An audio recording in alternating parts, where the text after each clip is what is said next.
Perfect. We're starting things off with the legendary, iconic, one button, one stick Atari 2600, aka Atari Video Computer System joystick. It's plastic, but the stick itself has this nice rubber top, which is the most common thing you see go wrong with Atari 2600 joysticks, is that the rubber falls off and they look kind of weird with that white plastic sticking up.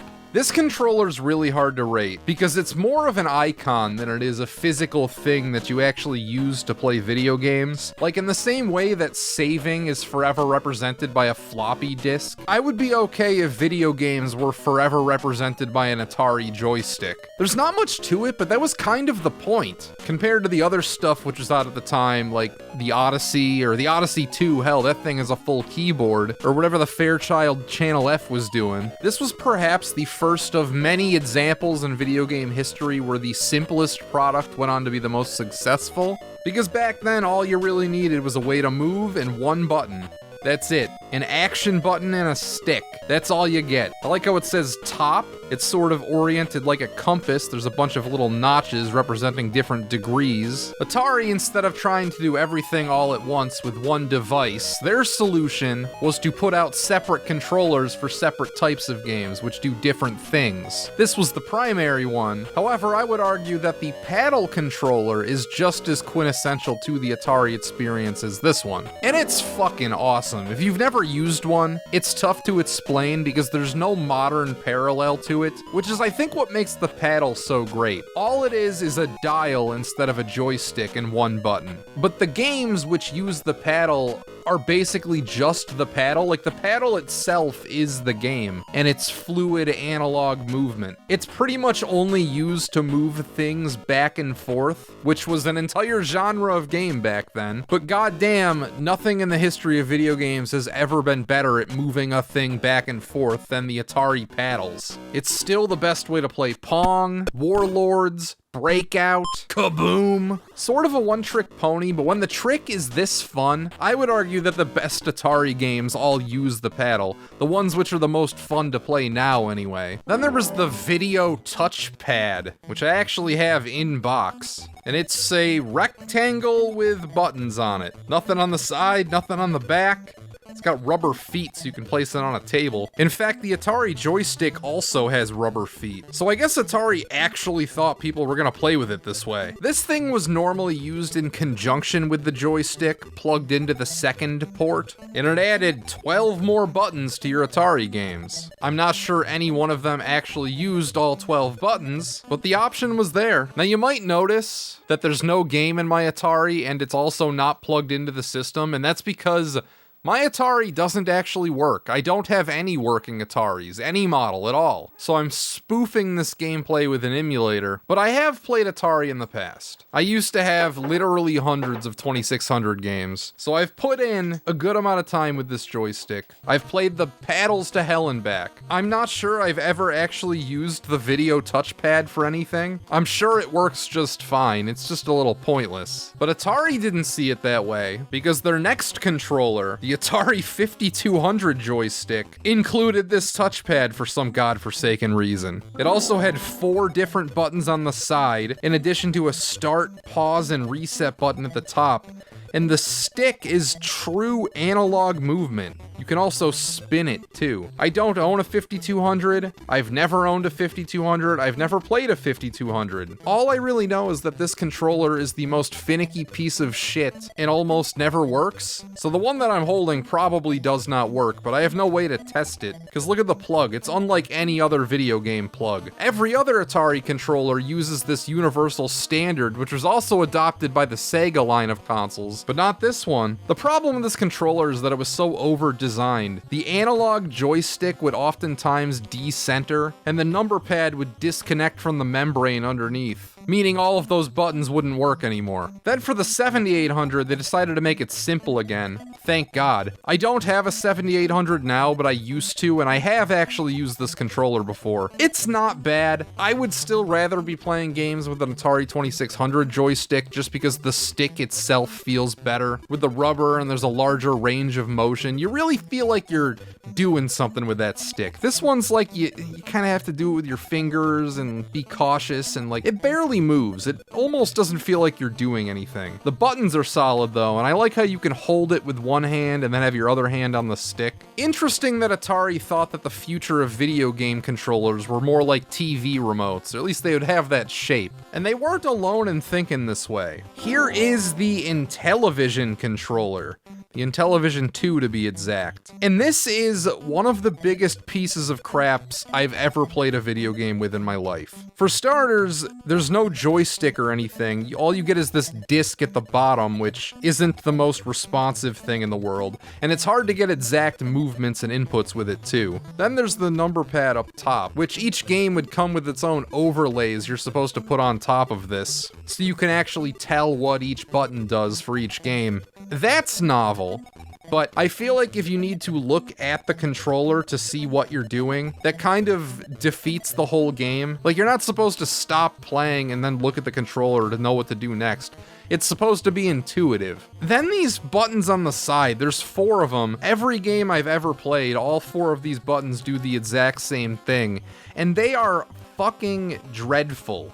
They don't even feel like you're pressing them as you are. They just feel like nubs on the side of this thing. They're so hard. There's no feedback on them whatsoever. And the worst part is that they're attached to the system. At least they were on the original model. On the 2, you can detach them, but the original Intellivision, which had more or less the same controllers, you were stuck with them. If something went wrong, it basically meant your whole console was fucked, because there was no way to replace the controllers. Then, similarly, we have the ColecoVision controller, which I don't have anymore. I used to have a ColecoVision, but I got rid of it a few years ago. And I've used it plenty. It looks like it would be a solid improvement over the Intellivision controller, and in a way it is. At least the buttons on the side are a lot better. But the joystick is deceptively, extraordinarily fucking hard. It's really difficult to move this thing. So much so that I greatly prefer the disc on the Intellivision one. And you would think that these numbers down here are clicky, but they're really not. There's not a lot of feedback with them. The Intellivision controller actually is the same way. At least the Atari buttons are actual buttons. You push them down and it feels like you're actually hitting something. With the Intellivision and ColecoVision, it's just a membrane. So we're going to rank these controllers, but first, allow me to introduce this video's sponsor, Delete Me. Did you know that about a year and a half back I got doxxed? Seriously, if you Googled my name and address, it would have come up. But now, thanks to Delete Me, I have the tools to protect my privacy online. You know all those times you hit allow whenever you're trying to use a website or app just to get this pop-up notification to go away? Well, actions have consequences, and here, data brokers use this to legally collect all kinds of data about you. Your name, relatives' names, phone number, address, they could all be out there. Delete Me continuously removes your data using their own tech and does not outsource to third parties, so your data stays safe. Delete Me was recently named by WireRecruiter as the #1 data removal service. And unlike other services, Delete Me verifies your data on broker sites before submitting removal requests. And looking at my report, Delete Me this month has reviewed 300 different listings and removed 9 of them. Whoa! So get 20% off Delete Me when you go to joindeleteme.com/JasonGraves and use promo code JasonGraves at checkout, or use the QR code on screen. That's joindeleteme.com/JasonGraves and JasonGraves as the code. All right, first controller going on the list is the Atari 2600 joystick, and this is a toughie to rank because it's one of the most revolutionary, iconic video game controllers of all time, but you don't want to play a game with this, right? A slightly above average ranking is fair. We're gonna go with B tier. The paddles, however, I can't go any lower than S. The paddles are fucking fantastic. Some of the greatest video game control schemes ever. Literally, like, these are some iconic games that will never get old because of this paddle. The number pad, though, while I'm sure it's fundamentally sound in what it doesn't do very much. So we're gonna go D. The 5200 controller has some moxie. However, I don't think I can give it above F tier. If it's responsible for your entire video game console failing, then I think it deserves F tier. The 7800 one, you know, I'd rather be playing with a 2600 pad, so it's going in C. Intellivision controller, these are horrible. It's a miracle anybody has fond memories of the Intellivision, because this controller's so bad. That's an easy F. Same with the ColecoVision one. This looks like it would be a moderate improvement, but when it's actually in your hand, it's really not. All F tier. All right, let's move on to the civilized age. Enough of this Atari, Intellivision, Coleco crap, because we got the NES controller. Iconic, but not quite as iconic as the Atari one. So this controller right here would forever change the way video game controllers would be designed forever. It's not a TV remote, it's horizontal for one. It's got this weird plus thing known as a D-pad, which you use to move your character around, which not everybody liked. There's this old newspaper review doing the old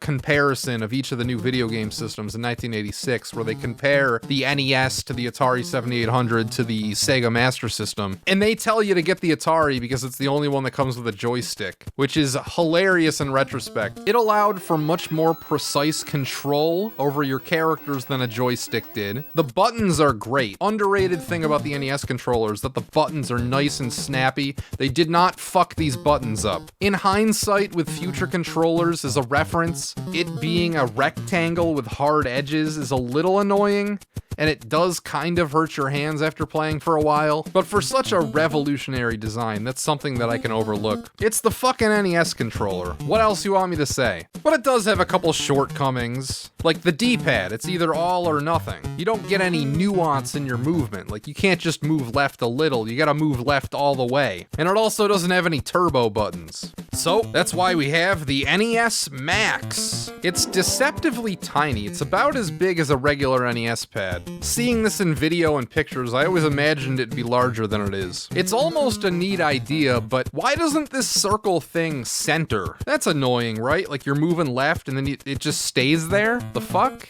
And wow, when playing, you really need to mash this thing a lot harder than you would expect to get Mario to move. Like, it's actually really annoying. I don't like this. And the layout sucks too. The buttons, like the BA, they're slanted upwards instead of being side by side like the original NES pad, meaning you need to hop your thumb around to hit B and A. But what's worse is that the turbo buttons are in the way. Look at it, it's basically laid out the same way as a Super Nintendo controller, except B and A are the top two buttons. Imagine playing an NES game with a Super Nintendo controller, except B and A are X and Y, and you can't hit the bottom two buttons because those are the turbo mode for X and Y. It would be fucking awful. And you also can't control the rate of fire on the turbo. Like, I'm trying out Contra. Well, first I tried the Contra code, which was almost impossible.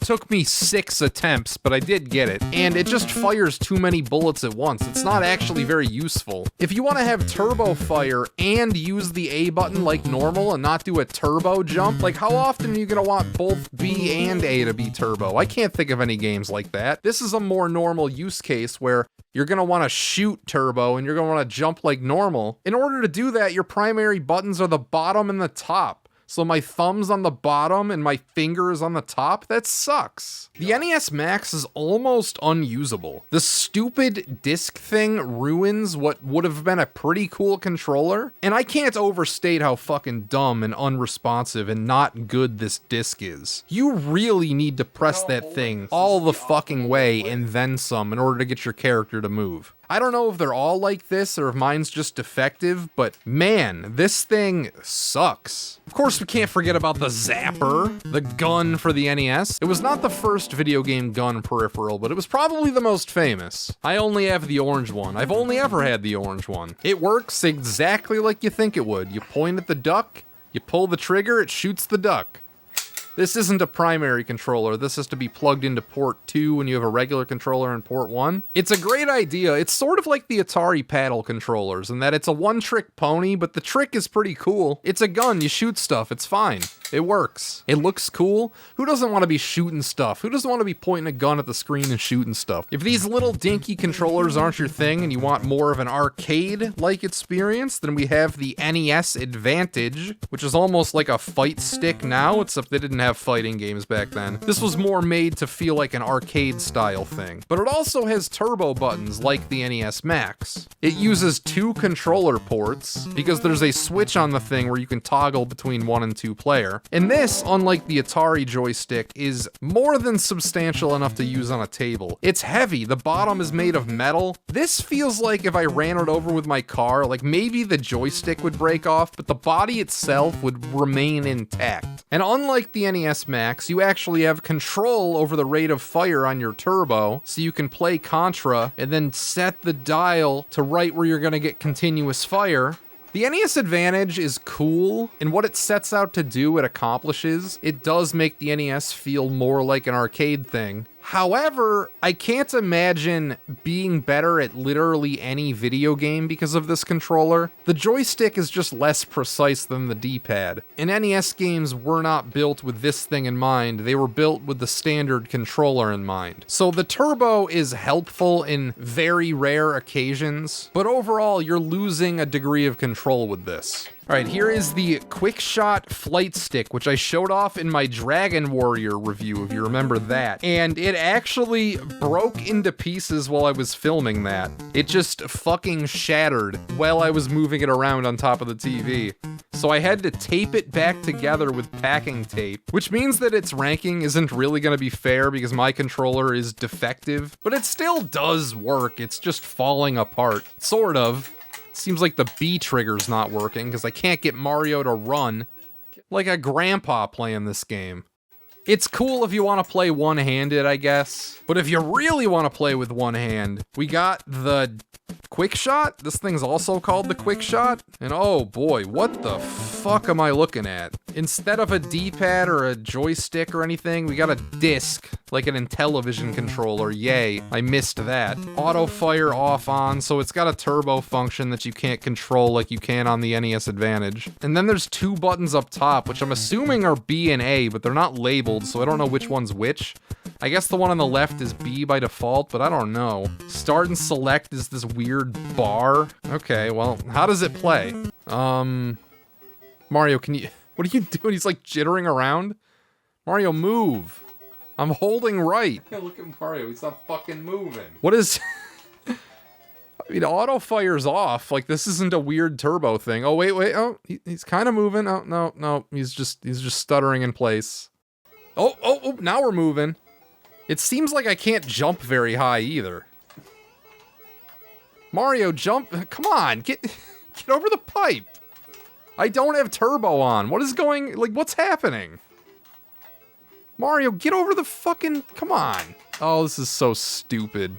And how are you supposed to hold this thing anyway? It's so awkward. It's not really a one-handed controller. Maybe it's like the 7800 pad where you're supposed to have your fingers on the buttons and then your thumb on the disc. Ah, fuck off. Maybe Mario's a bad test for this thing. Let's try an RPG so we can actually try and use it one-handed. It sort of works. This game's already so unresponsive, it's tough to tell. But they are moving in the direction I'm holding the disc. In order to interact with anything in this game, you need to hit one of the buttons. I don't remember which one. But you need to hit one of the buttons, which brings this cursor up on screen. And then you gotta move the cursor over to what you want to interact with. And that is not a simple or easy process with this thing. Though that's more the game's fault. It's legitimately one of the most unresponsive things I've ever played. The NES, one of the most revolutionary controllers ever. We wouldn't have modern controllers if it wasn't for this one. Iconic, much like the Atari one, but also like the Atari one, we've come a long way. For that reason, we're gonna go in B tier for the NES pad. The NES Max was surprising for me because I didn't realize how crappy this thing was. This made Contra almost unplayable when I was trying it. Yeah, F tier feels the most right. The Zappa! Yeah, the Zapper's awesome. I think it feels a little wrong to put it above the NES pad, but at the same time, when they do one thing and they do that thing well, it's hard not to have fun, right? Like, literally, it's just one button, you point at the screen, you shoot, but it works and it's fun. That's a great idea for a video game. Like, fuck yes, I want to shoot ducks. NES Advantage is really cool, don't get me wrong, but it does make you worse at video games than just a regular controller, and for that reason, we're gonna have to go down to C for the Advantage, although I still think it's very cool. The Quick Shot, this thing feels cheap, and understandably the thing fucking broke into pieces while I was recording Dragon Quest. It's going D tier. And then the other Quick Shot, they both have the same name, this has to go F. This is such a piece of crap, I don't even know how you're supposed to use it. It barely works. The disc is horrible, the buttons are bad. Don't know how to hold it. Yeah, this thing stinks. But there's other stuff out there besides Nintendo. I know, shocking. Enter the Master System control pad. This is just Sega ripping Nintendo off, full stop. Just replace B and A with 1 and 2. Sorry, 1/start, it's both. You really couldn't include a separate button for start? You couldn't rip off Nintendo that much, Sega? This is already shameless. No, instead, if you want to pause, it's on the system. Whereas Nintendo was just a rectangle with a flat surface and all the buttons stand out. The Master System has these weird outdents on the face of the controller, so it's not just a flat rectangle with buttons on it, and they just kind of get in the way. I think they were going for some sort of stylistic thing with the Master System console itself, because the color scheme and design does match the system fairly well, but none of that are what your eye is drawn to. The first thing you notice on this controller is the lack of a D-pad, and instead we have this weird, I don't even know what to call it. It's like a control circle. You push down on the part of the circle you want to go forward. It's only 8 directional, and honestly, it's not as terrible as it might look. Because if you're just looking at the left side of this controller, it's like, what the fuck is this? Like, I don't want to play a video game with this, do you? And then you are, and it's fine. It works. Obviously, you'd rather be using a proper D-pad like on the NES controller, but if this is all you got, you get used to it. This is another step going away from joysticks, though, because in Japan, the Sega Mark III, the Japanese version of the Master System, had a little round bubble joystick on top of this thing, which I'm glad they didn't carry over, because that just would have made the controller worse. But if you really can't stand this disc thing and you're yearning for a more proper control mechanism, then we have the Sega Control Stick, which is the joystick alternative. I like the cool ridges on the side. Again, the whole Master System line of controllers are aesthetically cohesive with the system itself. I really enjoy the look of them. It's got 2 buttons and a joystick. Still no start or select. You still gotta pause everything on the system itself. This would be a competent controller if it wasn't for one simple thing. It's backwards. The stick is on the right and the buttons are on the left. What TF? Why? Actually, if you remember, that's how the Atari 2600 joystick was too, though that was a little more economical. This one's got a little separation between the stick and the buttons. They're not all located on the same square, but it's much less complicated than the NES Advantage. You could still comfortably hold this one in your hand and play it at the same time, unlike the Advantage. With that, it's almost like it needs to be on your lap. This has rubber feet on the bottom, so you could place it on a table like with that, but there's really no need. I feel like I could hold this up with my left hand, hit the buttons with those, and then the right hand is on the joystick. But much like the NES Advantage, it's just less precise with the joystick. There's a reason stick-type control schemes died out for a while until they got to the analog stick. It's just because joysticks aren't as good. You're not as precise with this as you are with a D-pad or with the Master System disc. And if you're worse at the game using this controller, you're not going to want to do it. The other Master System control mechanism I have is the gun, the Sega Light Phaser. It's much more striking than the NES Zapper, that's for sure. Damn, you could kill somebody with this thing. Doesn't have nearly as satisfying a click, though. It's like a futuristic ray gun. You might see this in a Star Wars knockoff. I couldn't test this on my actual Master System because I don't own any gun games for the Master System, but it's a good thing the Genesis EverDrive plays all Master System games, so I'm testing it there. And hot dog, this thing is actually a lot cooler than the Zapper, and I don't think I ever knew that. I think it's more precise. The way the NES Zapper works is the entire screen turns black with white squares representing your your targets, and if the gun is pointing at the white square, then it counts as a hit. The light phaser seems like it's a lot more precise. There's a red dot which appears on screen when I fire it. In this game that I'm playing, you can like shoot the hats off the dudes. That's fucking awesome. Duck Hunt never did anything like that. But this isn't the Sega which comes to mind when you say the name. No, we think of the Genesis. Hell yeah, the Genesis. And its iconic 3-button controller. What I find weird about this thing is, as somebody who's owned about half a dozen of these in my life, they're all subtly different. Like one will use a different feeling D-pad, or the buttons will be a different color. See, here's one I have with red buttons. I've also owned ones with white buttons. This one doesn't have any coloration on the buttons whatsoever. And I think this is the first controller ever designed which actually tries to consider the shape of your hand and how it's gonna rest in there. It tries to like contort to it. It's got rounded edges and hooks at the bottom. Like it's really clear how you're supposed to grip this thing. And it feels substantial too. This is some hard plastic. This is one of those controllers you could run over with a truck and it'd be fine. It has the same number of total buttons as the NES controller, but it moves select, which was pretty useless all things considered in most games, to another core button. So you've got 3 action buttons and 1 start to pause or for the menus or whatever. Its D-pad, although inconsistent, I swear every Genesis 3-button controller I've ever owned has been, the D-pad can either be amazing or it can feel like fucking loose dog shit. This one's not so bad, but the design itself is sort of like a mix between the Master System and the NES. It's got the plus configuration clearly outdented like the Nintendo pad, but it also is 8 ways like the Sega Master System disc, and I like it. When you get a good one, this D-pad is one of the best of all time. It's also hard to accidentally do the diagonals. Like if I'm holding left and I try and go up and down on it, it actually won't register up left and down left. It's incredible. Instead of using 1 and 2 for the buttons, we're just ripping off Nintendo A, B, but going the extra mile with a C button. I have no idea why the B button is also called the trigger button. Like, was this text really necessary?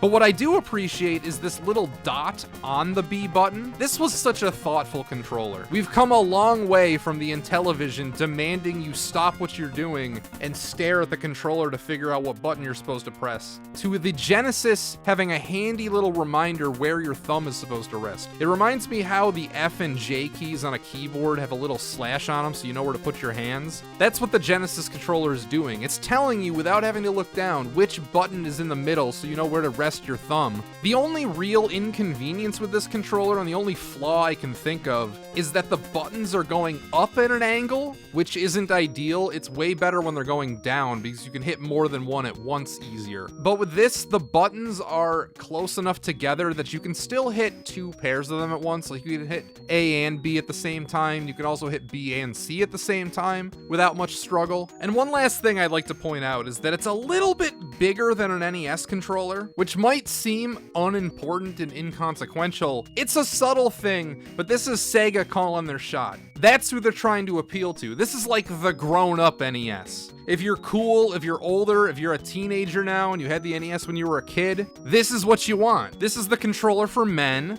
and this is the controller for little boys. And this is the controller for fucking geeks. The Jenny Stick. TM. Yeah, this is just the Genesis version of the Quick Shot.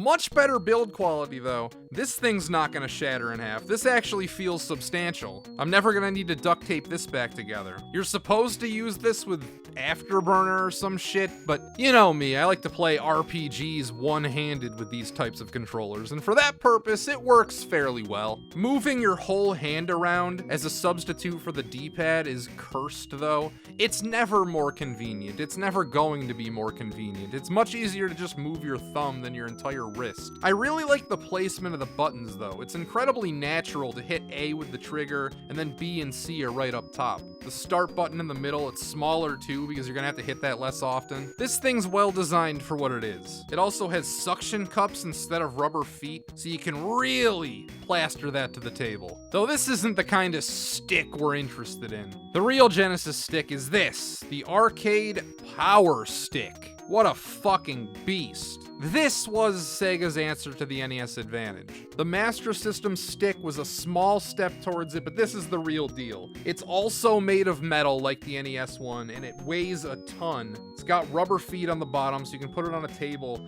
And this one even has a little pocket on the left side, like a completely unnecessary part of the controller, which is designed for you to be able to rest your hand. This is a good feeling arcade stick, and it's on the left side too this time, meaning that it's instantly much more useful. It's more economically designed than the NES Advantage because instead of each button having its own dial to adjust the rate of speed, you have these buttons and then just one dial at the top to adjust how fast the turbo's going. You can toggle the turbo or the Mega Fire, the Mega Fire, on or off with these buttons. And then start is up here out of the way. This thing kicks ass. There's a reason that when I play Genesis, this is the controller I do it most often with. Like, this is how I played through the Shining Force games. Alex Kidd, for that video, I used this controller. This is a go-to. I use this way more than I use the NES Advantage. Then, of course, we have the 6-button controller. Now, when the Genesis first came out, its main competition was the NES, so that thing only had 2 buttons plus start and select, so the Genesis only needed 4 buttons. But as that generation wore on, games became more complex and required additional buttons. Mainly fighting games. Like if you try and play Mortal Kombat with a 3-button controller,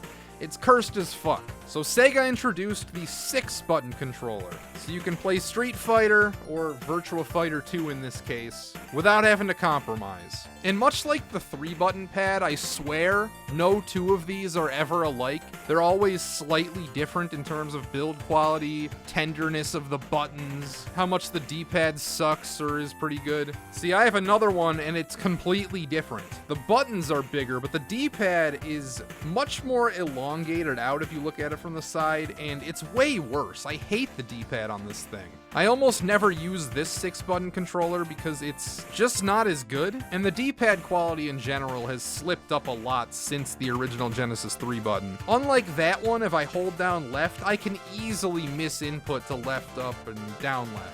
It's much looser, though it is worth noting that this other one is an official Sega controller with turbo, so that's pretty cool. If you want a regular sized controller and not have to use the power stick, and also you want turbo buttons on X, Y, and Z, then this is your best option. And every 6-button controller also has to have a mode button, because for some weird reason, a lot of 3-button games will not work with the 6-button controller unless you hit this button to bring it into 3-button mode. No idea why this is, but some games are just straight up incompatible. And some games, even with the mode button, actually don't work. The original Madden is like this. If you remember in that video, I complained about it. The mode button on this controller is up top. Kind of sneaky, it blends in. And going from 3 buttons to 6, yeah, it's nice to have the extra buttons, but it's much less elegant of a design. There's these weird off plastic colored oblonged ovals where the button and D-pad reside inside. The top of the controller has this off plastic on it as well too, which is shiny. It's two-toned. I don't like that it's two-toned. The Genesis 6-button controller is perfect. It's a perfect circle around the D-pad. It's got the compass directions like in the Atari 2600 pad to show you which direction you're going. The finish on those, the hard plastic they used was unmatched. And the 6-button one just feels a little bit cheaper. Then we had competition. No, not the Super Nintendo, we're not ready for that yet. The TurboGrafx 16 and its Turbo Stick. If you've seen my TurboGrafx video, I talked about this there, but this is the controller which came with my system. It's okay for what it is, at least the joystick is on the left side. It's not made of metal like the Nintendo or Sega ones, so it is significantly cheaper feeling, though it does have the same rubber feet so you can play it on a table. It's got turbo, which the normal TurboGrafx controller also has, hence the name. You adjust the turbo with these sliders up top. Each button has its own slider, and then you toggle them on or off with with the buttons. You press it down, it stays down, and then you hold down the button you want turboified. It works pretty well. And this is just straight up the NES layout. 2 button, 1 button, 2 before 1 for some reason. Select, run instead of start, but it's the same kind of controller. I played a lot of TurboGrafx games with this thing, and it grew on me over time, but it's definitely not the most ideal way to play these things. This is fine, but as a primary input method, I knew I couldn't have this forever, so actually after I made the TurboGrafx video, I went out and I bought this Hyperkin branded controller, which I regret doing. I wish I would have just splurged for a normal one. Normal TurboGrafx controllers are like 50, 60 bucks. This one I got for 30 new, but I can feel that this is not the authentic experience. This is not what I want. In fact, I think this is worse than the Turbo Stick. And it just comes down to cheapness. This feels like a cheap controller. I really don't like how on the back there are these bulges sticking out of the controller. They're supposed to make it more comfortable to hold, but I find that they just get in the way. Also, the edges, like instead of having a hard corner like an NES controller, they tried to angle it away so it gives your hand more of a place for like your little thumb sacks to sit. But when my thumb sacks are sitting there, I actually can't reach the buttons or D-pad. It's like they're too close. So it just ends up not being that good. I do like the little turbo sliders above the buttons. They're nice and out of the way. It's simple, easy to use. At the bottom means no turbo, top means maximum turbo, and then in the middle there's like an in-between sort of turbo. At least you have some control. Hyperkin also really wanted you to know this controller is by them. Not only is their logo in the top left, there's a giant H in the middle. The really shitty thing about this is the D-pad. The D-pad is just atrocious on this Hyperkin controller. The buttons are fine, they're buttons, it's hard to mess up buttons. I'd say they've got a good tactile feel to them, but the D-pad will just fucking miss input left and right. In fact, it's harder to go straight left on this than it is to accidentally hit up left and down left. You're gonna hit the diagonals more often than you hit the real cardinal direction, and that's just fucking awful. It's unacceptable. I shouldn't be more precise with a joystick than I am with this thing. So one of these days I'm gonna have to buy a real TurboGrafx controller to see if the D-pad is just as bad on that, or if it's just a Hyperkin thing. I suspect it's just a Hyperkin thing. Alright, now we gotta do the Sega line. We got the Master System pad. Since it's literally just the NES pad, putting it in the same tier wouldn't be fair because they just ripped it off. We're gonna put it in C. Then the Sega control stick. This thing is pretty cool. Like, I don't hate it, but at the same time, like, is it as good as an NES Advantage? Probably not. This is like low C. I think it's about on the same level as the 7800 pad. It's definitely better than like the Atari number controller or this, like the fucking QuickShot. It's better than those, so a spot higher. The Light Phaser. Now the Light Phaser, basically the same shit as the Zapper. It did seem a little more precise, but that's not good enough for me to move it fully up a tier. I think right next to the Zapper is fine. A tier it goes. Genesis 3 button. Yeah, this thing's really good. I really like this thing. This is tricky. I don't know if I want to go A or B with this one. It's really comfortable. It's definitely more comfortable than an NES controller, but at the same time, it's nowhere near as revolutionary. I think I gotta go B for Genesis 3 button. They're also really inconsistent. Sometimes you get a lemon. Sometimes you get handed a 3-button Genesis controller, and it's just an absolute dud, and it sucks. So, yeah, B. The Genesis stick. Let's put it next to the NES stick. Basically the same shit. Slightly better build quality, but it's the same controller. Same with the Arcade Power Stick. This is just an NES Advantage for the Genesis. We're gonna put it with the other arcade sticks, like the Master System, like all the sticks, all the fucking joysticks end up here in C. Genesis 6 button. So it does have more buttons than a 3-button Genesis controller, which makes it more useful, but also like the ergonomics and like the D-pad is inconsistent and it's not always the best. I think it just is just as good as the 3-button. I don't think there's a wrong answer if you're playing Genesis which controller you want to use, unless of course it's a game which needs 6 buttons. Then my shittier 6-button controller is gonna go a full tier below. This thing, you know, the D-pad's just bad. I don't like it as much. It feels cheaper. The Turbo Stick, not Genesis, but TurboGrafx here. If I'm being objective, this thing is definitely worse than the Genesis and the NES sticks. But also, this is the primary way I played TurboGrafx, so like it's not that bad. Like, it's not as bad as these. Then the Hyperkin controller, like, it worked, but If I'm going back to using an arcade stick over you, that's a problem, which I am on my TurboGrafx. So D tier this goes. At last, we have gotten to the Super Nintendo controller. Revolutionary, much like every Nintendo controller, if we're being real. It has rounded edges, which I think I actually prefer most Genesis controllers ergonomically to the Super Nintendo one, but this puts it in the same ballpark. The NES controller hurts your hands, the Super Nintendo one does not. Of course, we added 2 new buttons, the Y and the X button. Now we have 4, and Nintendo arranged them in this sort of like diamond configuration, which would go on to be the standard for all time moving forward, except ironically Nintendo, which would continue to experiment until eventually landing back on this design. All the buttons are purple, but now there are 2 shades. You've got this darker purple and this lighter purple. You've also got concave buttons? I forget which one's which, but you've got indented buttons for the Y and the X, and you've got outdented convex buttons for the B and the A. But wait, there's more. There's buttons on the top now. That's crazy. That's freaking ridiculous. Actually, this is kind of an old idea. If you remember, Atari did this thing a long time ago where they were putting buttons on the side of the controller.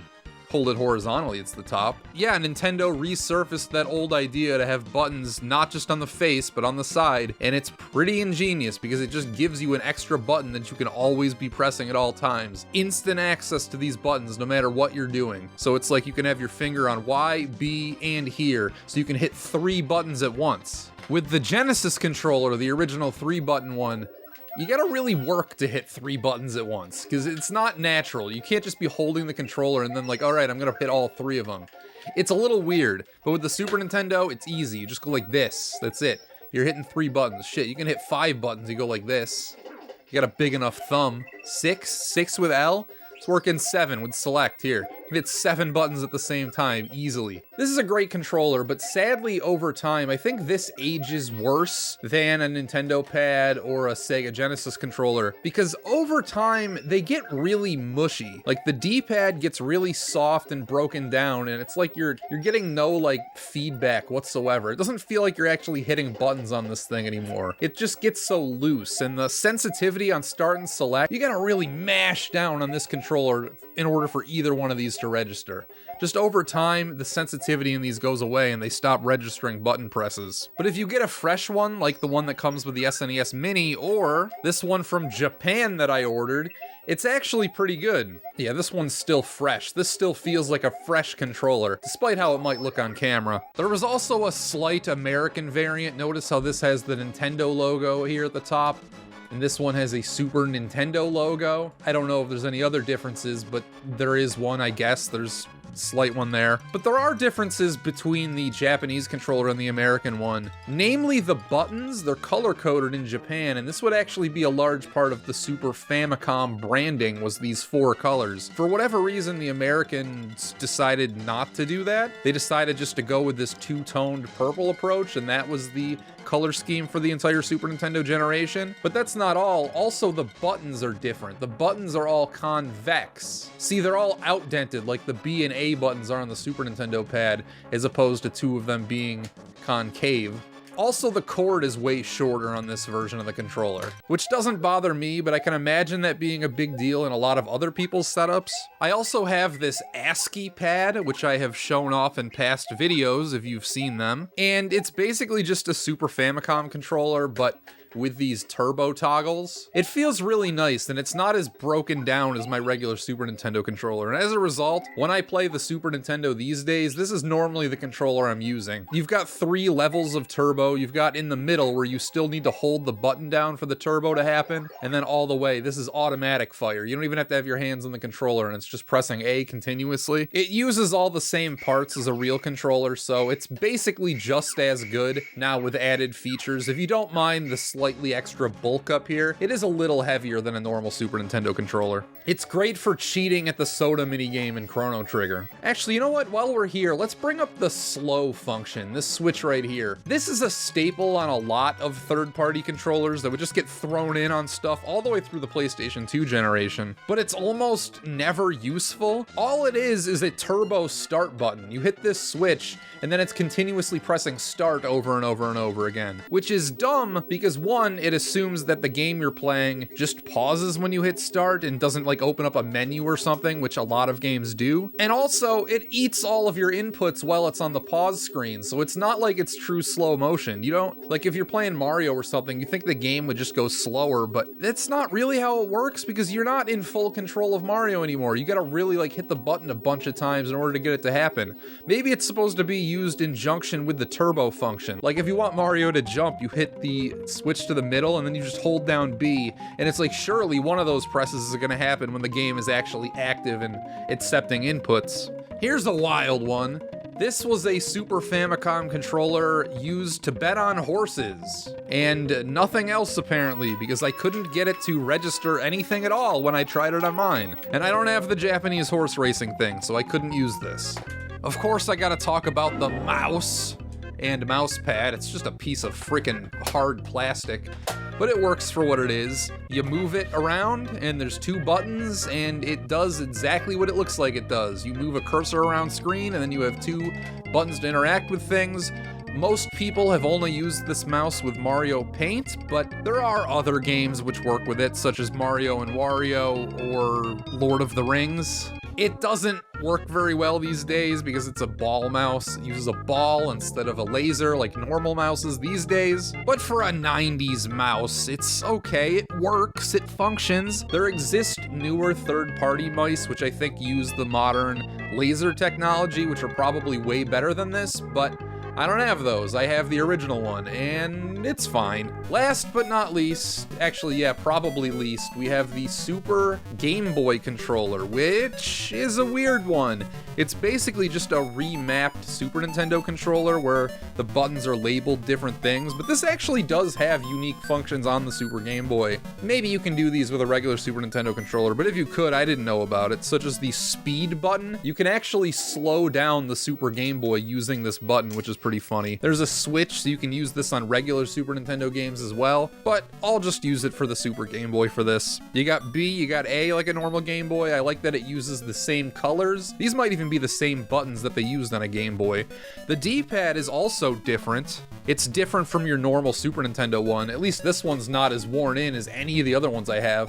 This has got to be by far the freshest D-pad for any Super Nintendo controller I have. So you got a button for changing the window, you got one for changing the color palette, the speed, and you can also mute the game. Pretty useful if you're using the Super Game Boy a whole lot. I think this might be the first normal controller which gets an A. Borderline S, but it does wear down over time. And because I like to double dip, I also included the Super Famicom controller as a separate image. It's gonna go right next to its brother in A tier. You know, we might as well just do the whole Super Nintendo line, put it in A.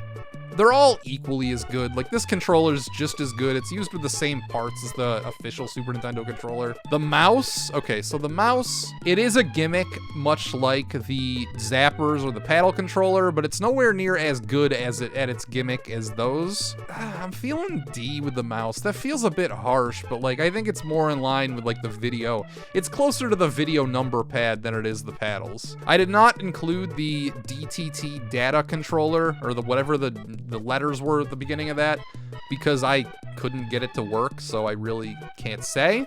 But the Super Game Boy controller I did get to work, so I can say. Is it as good as these controllers? It's not as useful as these Super Nintendo controllers. I think it belongs more with this set down here. It's not as ergonomic, it's just like a freaking curved rectangle. Yeah, we're feeling B. We're feeling B with this thing. This is one of many Philips CDI controllers, and the whole fleet of them are going in F tier because they all fucking broke on me. This, as many comments pointed out, was actually a PC gamepad that Philips acquired the molding to and repurposed for their purposes. It still fucking broke. The only real notable thing about this is that originally it had a big dumb stick sticking out of this thing, but in my CDI video, it actually broke off when I threw the controller for this shot. Look, if I zoom in, you can even see it. Notable thing about this controller is that it looks like it has 4 buttons, but it really doesn't. It only has 2. I know there's a 1 button and a 2 button, and then a button that presses both 1 and 2 at the same time. These are both the same button behind the scenes. And there's also a speed toggle switch, which controls the cursor speed on the CDI. I don't know, enough about the fucking CDI. I also got a big dumb roller controller. That's going in F tier too because I couldn't get it to work. Then, tragically, this system gets mistaken for the CDI all the time, but it's not. It's the 3DO. And it's sort of like a combination of a Super Nintendo and a Sega Genesis controller. It has the rounded discs of a Super Nintendo controller. It's got the Super Nintendo's shoulder buttons, but it's got the 3 face buttons like a Genesis pad. It's also got start and select, which are actually called play, stop, or P and X. Confusingly, there's also little media things on the surface of the 3DO controller as well, like a forward, rewind, skip back a chapter, skip forward a chapter, or a track, I guess. This is more made for playing CDs than it is. Well, it didn't play DVDs, it played video CDs. That's a thing which existed before DVDs. I like the big dot on the B button so you know where your thumb is, much like what I said with the Genesis controller. The D-pad it's pretty bad for action games, but luckily, that's not primarily what the 3DO is known for. Of course, the funny quirk about this thing is that you can actually take another 3DO controller, plug it into the top, and then this is how you do 2-player. You chain the controllers together in this sort of weird way. This is another variant I have. The D-pad is a lot shittier on this than it is on my other pad. 3DO controller has a headphone jack.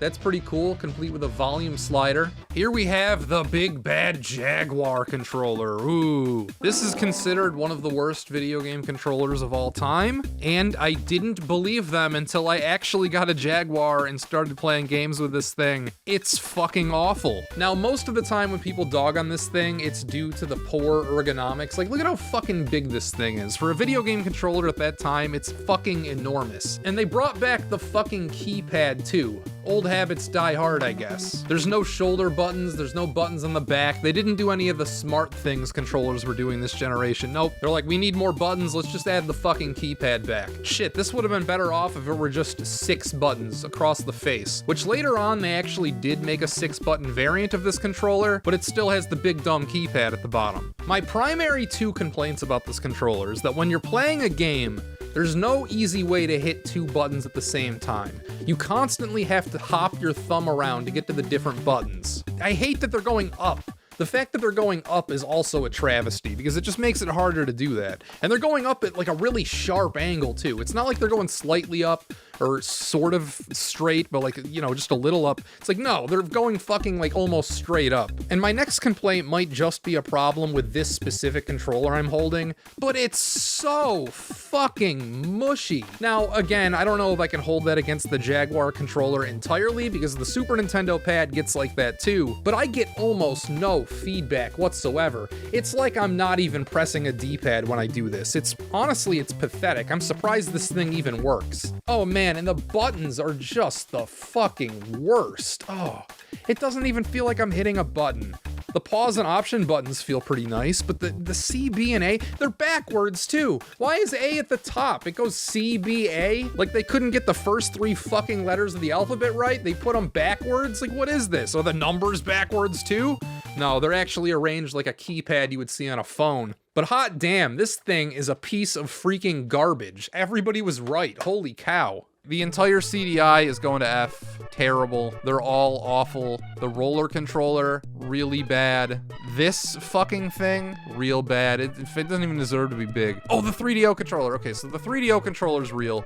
It's not like those crappy CDI ones I just ranked. It is kind of just like Discount Genesis. Like, hey, we're doing Genesis again, but it's like it's a more complicated system. It's closer to like my crappier 6-button controller than it is my good one. Oh, and then the Jaguar. Yeah, this was really disappointing because just looking at this thing, like obviously the design is a mess, but at the same time, like I didn't think it would be that bad. It was only when I was actually playing games with it that I realized that this is not an ideal way at all to be playing any video games. We're gonna go D. I think it's closest to like the Hyperkin controller here. Like out of standard controllers that come with a system, this is, yeah, it's probably the worst by far. This was the first domino to fall for the next generation. The Sega Saturn came out before the PlayStation by quite a bit in America, but just barely in Japan. This was more or less the controller it had in Japan, but in America, there was an older, more clunky version of the Saturn pad, which was basically the same layout. It just had a bunch of like shit. It was a bigger controller with just, it was a little over-designed. It looks a little stupid. I've never actually held one, so I'm not gonna rank it, but it looks weird. They basically did the exact same thing Microsoft did with the Xbox later. This was pretty easily the safest design to come out of this. They just basically took what they did with the 6-button Genesis pad and did it again. In fact, I wouldn't blame anybody if they mistook a Sega Saturn controller for a 6-button Genesis one. They're pretty fucking similar, and honestly, they really could have both done the same thing. The only real difference being the Saturn has shoulder buttons. The Genesis technically has one. You got the mode button right here. There's two on the Saturn one. They're like real full buttons, not just like a dumb mode one. There's also a little, I don't know if this is gonna come up on camera, but there's a little fast forward, rewind, start, stop, play, little buttons above these because they were kind of marketing it as a media player. Like you could play your CDs, those are controls for that, which is adorable. I didn't even really know the Saturn could play CDs. I know it was a big part of the PlayStation, but the Saturn could as well. Sega also finally changed up their controller port, ending a legacy going all the way back to the Atari. It's a pretty normal controller. There's nothing fancy or interesting about it, but it gets the job done. It's solid. What worked before is gonna work again, was their philosophy with this. The only real notable design thing is we have concave A, B, and C, and then smaller X, Y, and Z. Like these buttons matter less, and they're also not, they're obviously meant as like extra buttons. Like these are the 3 main ones, and then these are here if you need other buttons to do other things, because they're not as comfortable to rest your finger on, but whatever, they still get the job done. The D-pad's solid. You can definitely get misinputs, but it's still okay, I guess. Then we have this guy, the PlayStation 1's original controller, which they also played it pretty safe. You got a D-pad, you got buttons, got an extra shoulder button. They basically just took the Super Nintendo controller and elongated the handles, so now it does feel better to hold. I will give it that. The discs are smaller. If it were just like the discs up top, it would be pretty crappy, I think. But with these handles, it's nice and comfortable. You can get to every button pretty easily. Interestingly though, they didn't use letters for the buttons, they used shapes. We got triangle, circle, X, and square. These were supposed to mean like yes, circle, no, square, but America, for whatever reason, reversed these. I think triangle was camera and square was menu, but very few games actually adhered to that, and they just kind of used the buttons however they wanted. Also notably, they're color-coded. We've got the red button, the blue button, the pink button, and the green button if you don't want to remember shapes. It's actually pretty smart because shapes are easier to remember. They're easier to differentiate than letters, IMO, and then when you add colors to that, it just adds another differentiating feature. Like if a button prompt appears on screen, it's easier to commit to memory, I think, on a PlayStation controller than it would have been like on a Genesis, I guess. Like hit the Y button, you gotta think for a minute, it's the middle top one, or on a Super Nintendo controller. They actually did the color-coded thing with the Japanese controller first, but here it is with the PlayStation as well. It's a little subtler than that controller though. The D-pad's weird. Instead of it being like one thing, it's kind of like 4 separate buttons, but it still works. I will say that I definitely do prefer like a Sega D-pad or a Nintendo D-pad to this Sony one, and going back and playing PlayStation games with just the base controller, sans, you know, the thing coming later, feels a little weird. Feels a little weird using this thing, and sometimes it hurts my thumb. But the whole controller industry was about to get upended with this thing, the Nintendo 64 infamous three-pronged monstrosity that is the Nintendo 64 controller. Nintendo was thinking, hey, we got a whole new kind of game, we need a whole new way to control it, but we also don't want to eschew the old way. So this was like old 2D mode, you hold it like this, you use the D-pad. But then when you want to play a game in 3D, you switch to the middle prong, which is what 99.9999% of Nintendo 64 games used. They used this configuration, which as an adult is a little cramped. We get my hands kind of touching in the back whenever it's like this. Where do you even begin with this thing? It's definitely the strangest jump from one controller to the next we've seen so far.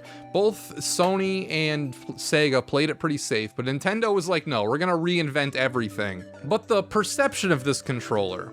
Now this might be a hot take, and it might not even necessarily be true, but I'm not above spouting out half-baked theories, going off anecdotal observations from when I was a kid. This controller, I think specifically, this one that I'm holding in my hand, turned a lot of people off of video games because it was too complicated. At least it seemed too complicated. Once it's in your hands and you grasp what this really is, it's actually not much more complicated than anything else. But like, why does it have three prongs? That's just instantly confusing. You hand somebody one of these and you know how to hold it. You hold it like this. Your left thumb uses this and your right thumb uses this. You hand somebody this and they're like, okay, what am I doing here? Do I hold it like this? I hold it like this? People get fucking confused with this thing, is my point. Especially older people, when they didn't grow up with this controller. I think about people like my parents. They would both gladly play an NES or a Genesis game, but anything in 3D, anything on the Nintendo 64, that was like a step too far. It was like you couldn't get them to try those games, and if they did, they would be completely fucking lost, and it all started with the controller. They just didn't know what to do with this thing. I think lots of people who grew up with an NES or whatever saw Mario 64 and then just decided that's it. I'm done. Video games aren't for me anymore. I'm off it. I'm off the video games. I don't care to learn how this thing works so I can control Mario in another dimension. This was the first step in them becoming maybe a little too complicated to just inherently know what to do. Not saying that's a bad thing, not saying that's a good thing. I'm just saying it's a thing. This was, well, kind of like a line in the sand, where people either learned how to play video games because it wasn't like inherently obvious what to do, or they didn't, and that was it. There was much more of a skill gap to getting competent at games now. I remember in like Cartoon Network shows randomly, there would be, I don't know, like an episode of Billy and Mandy or Powerpuff Girls or something where they're holding like an exaggeratedly complicated controller with just buttons all over the place and like 50 analog sticks. And the joke there would be, yeah, video game controllers got really fucking complicated. What's with all these crazy buttons and stuff on the controller? How are you supposed to play this thing? I think if there was just like a generationally understood thing, like, whoa, video games got fucking crazy. This was the poster child. The three prongs on this controller were like the poster child for that happening. And if you think about it, it makes sense. Like, imagine you're an adult in the 90s. It's 1991. The Super Nintendo either isn't out yet or it's just about to come out. And your primary thing you're doing is you're playing Super Mario Bros. With this thing. Then 6 years later, it morphs into this, which when you're an adult, that's no time at all. 6 years goes by like that. Goes by like it's fucking nothing when you're an adult. So I get yearning for the simpler days of just two buttons, when now we've got fucking 6 and like a weird nipple and another button here and 2 more buttons here. And oh, there's even one on the back of the controller. They're putting buttons on the fucking back now. And what's this? Like, what is this thing right here? What the fuck am I supposed to do with this? Well, if you watched my worst Nintendo 64 games video, then I have a whole segment about the different packs I have for this thing.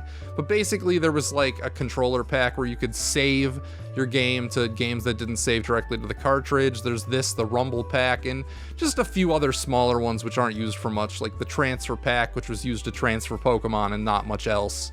All this, and I haven't even talked about this dumb nipple thing. This right here, this is the analog stick. This was the big innovation from the Nintendo 64 controller. Even though there was precedent, there were controllers with analog sticks in the past. If you remember, Atari did it with the 5200 pad.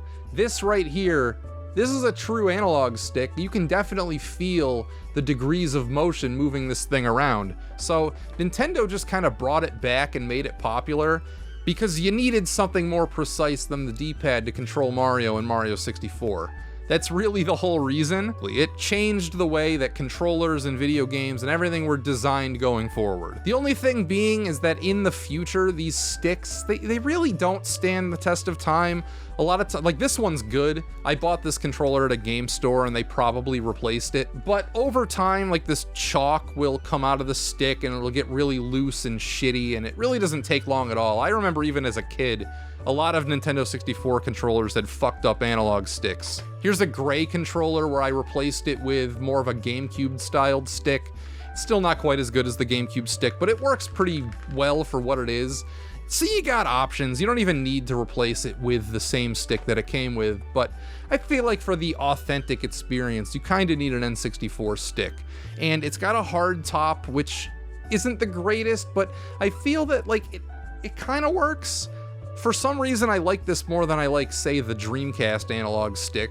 Like, my thumb slips off that one a lot better.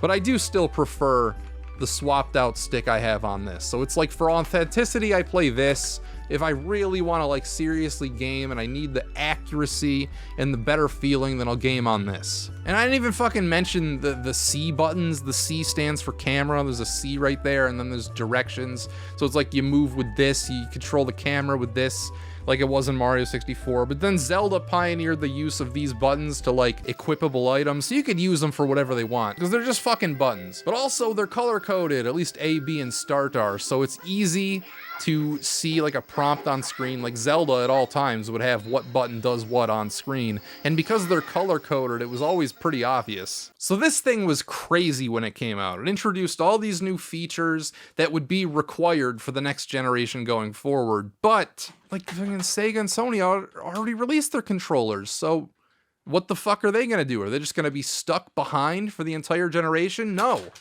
They had their own responses. With the first one being the Saturn 3D pad. Like, look at how stupid this thing is.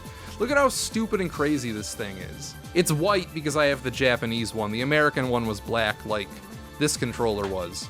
But like, look at the fucking layout. It's a circle with like grips on the side. You ever see a controller like this? I don't think so. First change they made, these buttons are now color-coded, so they're jumping on the bandwagon with Sony and Nintendo instead of it just being normal. And also, all 6 buttons are now the same size. If you remember on this pad, these buttons were bigger than these buttons. Now it's all the same. The D-pad is pretty much the same as it is on this. The start button also now color-coded. You got the switch, which switches between the D-pad and the new thing. This, the analog stick. Though I should mention, now we have analog triggers on the controller as well, and also this breaks away. I have no idea why. For the purposes of this demonstration, it's kind of cool, so there's not a wire in shot, but it really is pointless. It uses a plug unlike any I've ever seen before either. So yeah, this is the main focus here, and it's almost more like a 3DS slider than it is a true analog stick, although it's not even really like that. This is just kind of its own unique thing. There was never another analog control method like the Sega Saturn slider, though it seems like if I'm gonna play a Saturn game, I prefer the 2D one. Even in games like Nights into Dreams or Shining Force 3, I still feel that this controller is a bit unwieldy. It's a little too big. It's a little too awkward to hold. I just kind of like this one more. And also, you can't really play this one-handed. Like, I played through Shining Force 3 last year, and strategy RPGs like that are perfect to just one hand and fucking play like this. Maybe I'm weird for playing games like that, but I do it all the time. And I couldn't really do it with this. I mean, like, I could, but it wasn't as comfortable, so this ended up being what I went to play through that game. But still, I like this controller just for how fucking weird it is. It's a circle. How many controllers do you see that are a circle? Well, I can think of one more, and that is the Saturn controller's direct spawn, the Dreamcast controller. It's very similar if you look at them side by side. There's even like the circular thing going on here, even though this is more fully formed than the Saturn pad was. It stole the Nintendo 64 idea of having expandable functions here. You got the VMU, which added like a screen to the middle, like a shitty little LCD screen here that you could take out and play with just like smaller games that were stored on this. It also acted as a memory card. Then I also have this, which is just a straight up memory card, but you can get expansion ports for other things like Rumble, such as the N64. But yeah, like look at this. The layout's basically exactly the same. D-pad, same spot, analog in the same spot. The buttons, although now there's only 4 instead of 6, and the start button's in the same spot. And obviously there's no need for a switch because all of the Dreamcast games know what controller you're using, and this one was like, a lot of games just weren't programmed for the 3D pad, so you gotta put it to plus mode so it'll actually work. Everybody always comments about how the wire's coming out of the bottom of the Dreamcast controller, which never bothered me, though I do think it's cute that they have the hook in the back to put there so you can, like, you know, get it out extending the correct way. I don't know, I usually never do that, like this is just fine for me. But what does bother me about this controller is that the D-pad is fucking horrible, which it looks like it would be better than a Saturn pad because it's, you know, segmented, so you'd get a good differentiation between like left, right, down, and up. But no, actually it misinputs all the time and it feels like shit and it's bad. And my analog stick, it looks like shit because the humidity yellowed it like a lot of my shit, but it feels just as bad as it looks. In fact, it doesn't feel anywhere near as good as the Saturn slider thing. I would have liked to have seen Sega stick with that. It's also a lot smaller too. But yeah, your thumb just kind of like slides off this analog stick a lot. It's not the greatest. But wait, we're not done because Sony introduced the DualShock, which would go on to be the king of this generation, really. This controller design was so good that they would use it for the next 2 generations after this. In fact, this controller's ugly. Let's not talk about this one. Let's talk about a DualShock 2. And yes, this is a DualShock 2, even though it's silver. It's the exact same thing as the DualShock 1, except it added pressure-sensitive buttons. And the DualShock 1 was just this controller, but they plopped down 2 analog sticks to it. It's like they took the exact same thing and then they just added 2 sticks, and it's amazing how well they go there. These sticks just naturally slot right in there, so much so that this thing feels naked. Like whenever I'm playing a game with this, it feels like it's missing something, and that's the 2 analog sticks. It's crazy to me that this design didn't originally include these because it doesn't feel tacked on. It feels like they're a necessary part of it. This analog stick was the best analog stick of the N64, Saturn, PlayStation era. It's so good, again, that they would just reuse it the next 2 generations. It's great. The placement means that you can have your thumbs on both sticks at the same time, or, you know, thumbs here or thumbs here. You get a lot of different options for hitting a lot of buttons all at once. It doesn't look anywhere near as awkward as this. Like, what the fuck were they thinking with this? Like, this is compact. It's easier to understand than an N64 controller, despite it actually adding more functions. There's more buttons on this thing than there is on the N64 pad, if you take into account clicking in the triggers, because these count as separate buttons, and then it adds the mode button here, which is confusing because much like the Saturn pad with its switch, not all games would just work. We're still not done with this era yet, though, because we got all the weird off-brand controllers I gotta go over, like the SuperPad 64, which exists if you want a more traditional 2-pronged controller for your Nintendo 64. It looks like it's a big piece of shit, and surprisingly, it's really not that bad. Like, this stick looks atrocious, right? This looks like the cheapest piece of shit. Like, you wouldn't get any range out of this thing, and it would just fucking snap if you fucking twisted it too hard. It would just fucking snap off. But I was pleasantly surprised at how true to the real stick it actually felt. The D-pad looks cheap, but it's fine. That really is the ethos of this controller. Like, it looks stupid, weird, and cheap. Even the name SuperPad 64, it seems like a Taiwanese bootleg. And maybe it is, but it's a Taiwanese bootleg you could actually use.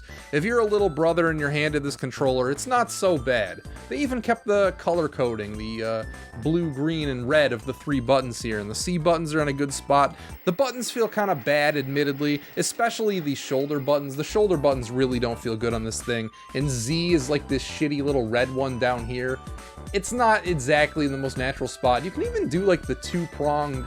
You can kind of hop your hand back and forth like you do on a real Nintendo 64 controller. I also have this Retrobit Jalopy, which you can buy at most retro game stores these days. You can buy these new, they still make these. They're a knockoff of this old controller from the 90s made by Hori. It's a complete replica, although I imagine it uses shittier parts than the Hori one. The stick feels better if it's just in your hand and you're not actually playing any games, but I did notice that it's not 100% accurate to the real stick on a Nintendo 64 controller. Like, I was playing Superman 64 with this thing just to get footage, and I was noticeably worse at the rings with this stick than I was with a real one. It's got 2 Z buttons, one on each side. That's cute. That's probably the best way to do this, actually. L is almost never used, but Z is used all the time, so you might as well just have it there both ways. Still does the color-coded thing, which I guess you would have to. The D-pad is fucking trash, though. If you're actually using one of the rare Nintendo 64 games where you need the D-pad,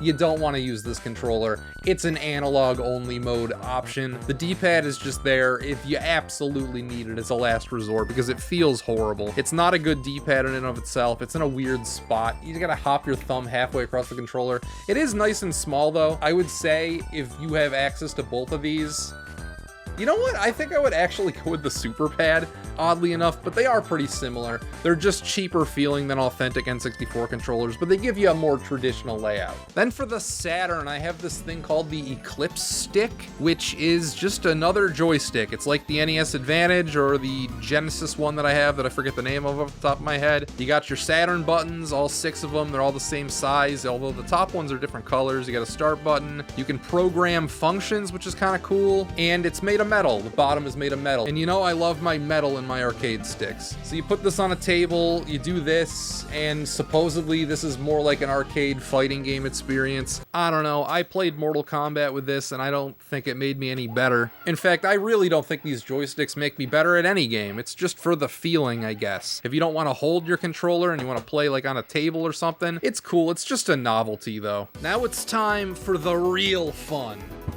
This fucking monstrosity. I have it complete in the box. Oh man, it's so big. I'd have to change the camera angle just to be able to see the whole thing. But, ta-da!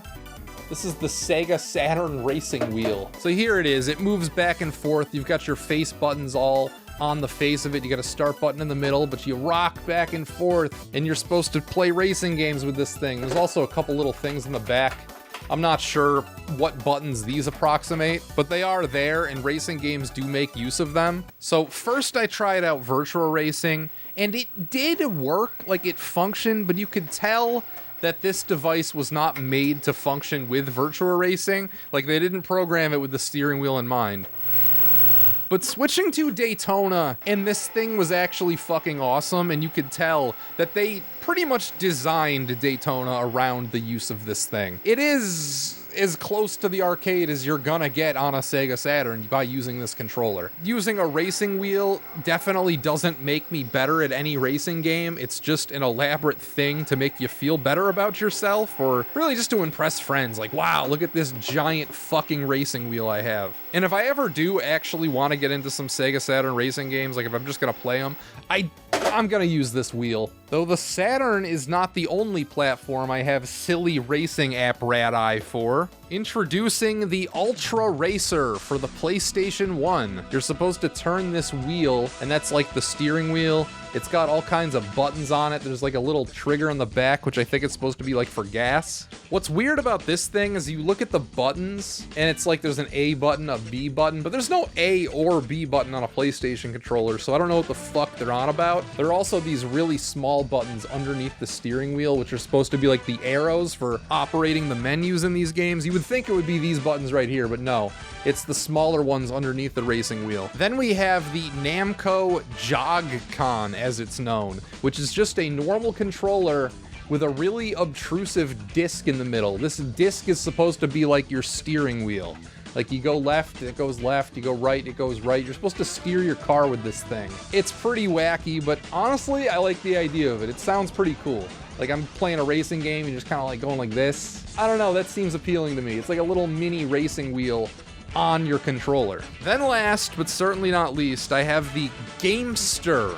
The Gamester 81? Its thing is you go like this to simulate the racing wheel. Like, this is right, this is left. got all the normal face buttons here. It's got L and R on the back. The arrow keys, start, select, all the buttons are here. The thing with these racing devices is when you buy one, you kind of like don't know what games are gonna work with it. It's taking a gamble, right? Like say you have these racing games at home that you really like, and then you come across these controllers in the wild. It's no guarantee that you'll actually be able to play those racing games with these controllers because they would have had to have, you know, programmed in a way to use these controllers or else it's worthless. It wouldn't matter. I did the only logical thing to decide which one of these controllers is the best, and that is I assembled a lineup of 9 different PlayStation racing games, and I tested all 3 of these controllers with all 9 of these games to see which ones were actually compatible with which games for one, and to see which ones were actually fucking worth it. Like, you might as well just use a regular controller, or are the games actually made better by these fucking things? So, the games I tested were Burning Road, F1 for PlayStation 2, NASCAR 2002 for PlayStation 1, NASCAR 2002 for PlayStation 2, NASCAR 2001 for PlayStation 2, NASCAR 2005 for PlayStation 2, Barbie Race and Ride, which real Gravesheads will remember I reviewed that game in the past, then Ford Racing, and finally Ford versus Chevy Racing. What I found is that the Gamester worked on 7 of these. It worked on all of them exactly as you would expect, basically, except for on NASCAR 2002, both the PlayStation 1 and 2 versions. It worked on NASCAR 2001 on the PlayStation 2, it worked on NASCAR 2005 on the PlayStation 2, but NASCAR 2002, I couldn't get it to register anything, so it did not work. The Ultra Racer, however, I could only get to work on one single game, and that was NASCAR 2002 on the PS1. It did not function at all on the PlayStation 2 version, and in most of these games, I couldn't even use the menus because none of the buttons on this, believe it or not, nor the trigger in the back, none of them correspond to the X button on a PlayStation controller. If you can fucking believe that. No, the A does not equal X. If you hit A, it actually will not progress in the menus. In a lot of games, you can't just hit start, so you need to hit X to go anywhere in the menus, and you just can't on this controller. Or you need X to accelerate, and you just fucking can't on this controller. Even if it would register going back and forth with the racing wheel, which again, the only game where it actually did was NASCAR 2002 on the PS1, you need the buttons to line up, or this thing's a piece of fucking shit. That's pathetic. And 9 racing games, it only worked with 1? Well, what's even more pathetic is the Namco Jog-Con didn't work with any of them. None of them. Now, technically it did work with all of them because you can just use it like a regular controller, but I mean the wheel in the middle. The wheel in the middle didn't work with a single one of these games. What the fuck is this for then? It's made by Namco, so like, does it need to be Ridge Racer? This controller only works with Ridge Racer? Well, I don't have Ridge Racer, so what the fuck? I actually tried this with one additional game. I tried it with Namco Museum's Pole Position, and it didn't work there either. So, what the fuck, man? Then last, but certainly not least, I have this ASCII Grip V, which is supposed to be a one-handed controller for your PlayStation. The X and circle buttons are in the back. We've got 2 sets of triangle and square, which is cool, so you can hold it with both hands. You can go left or right-handed. You got a big D-pad in the middle, so it only supports D-pad games. It doesn't support anything with an analog stick. It's pretty fucking nice, I will say. I tried it out with Final Fantasy X, and I could totally see myself using this controller exclusively for RPGs. Knowing how much I love playing games one-handed, it accomplishes that pretty well.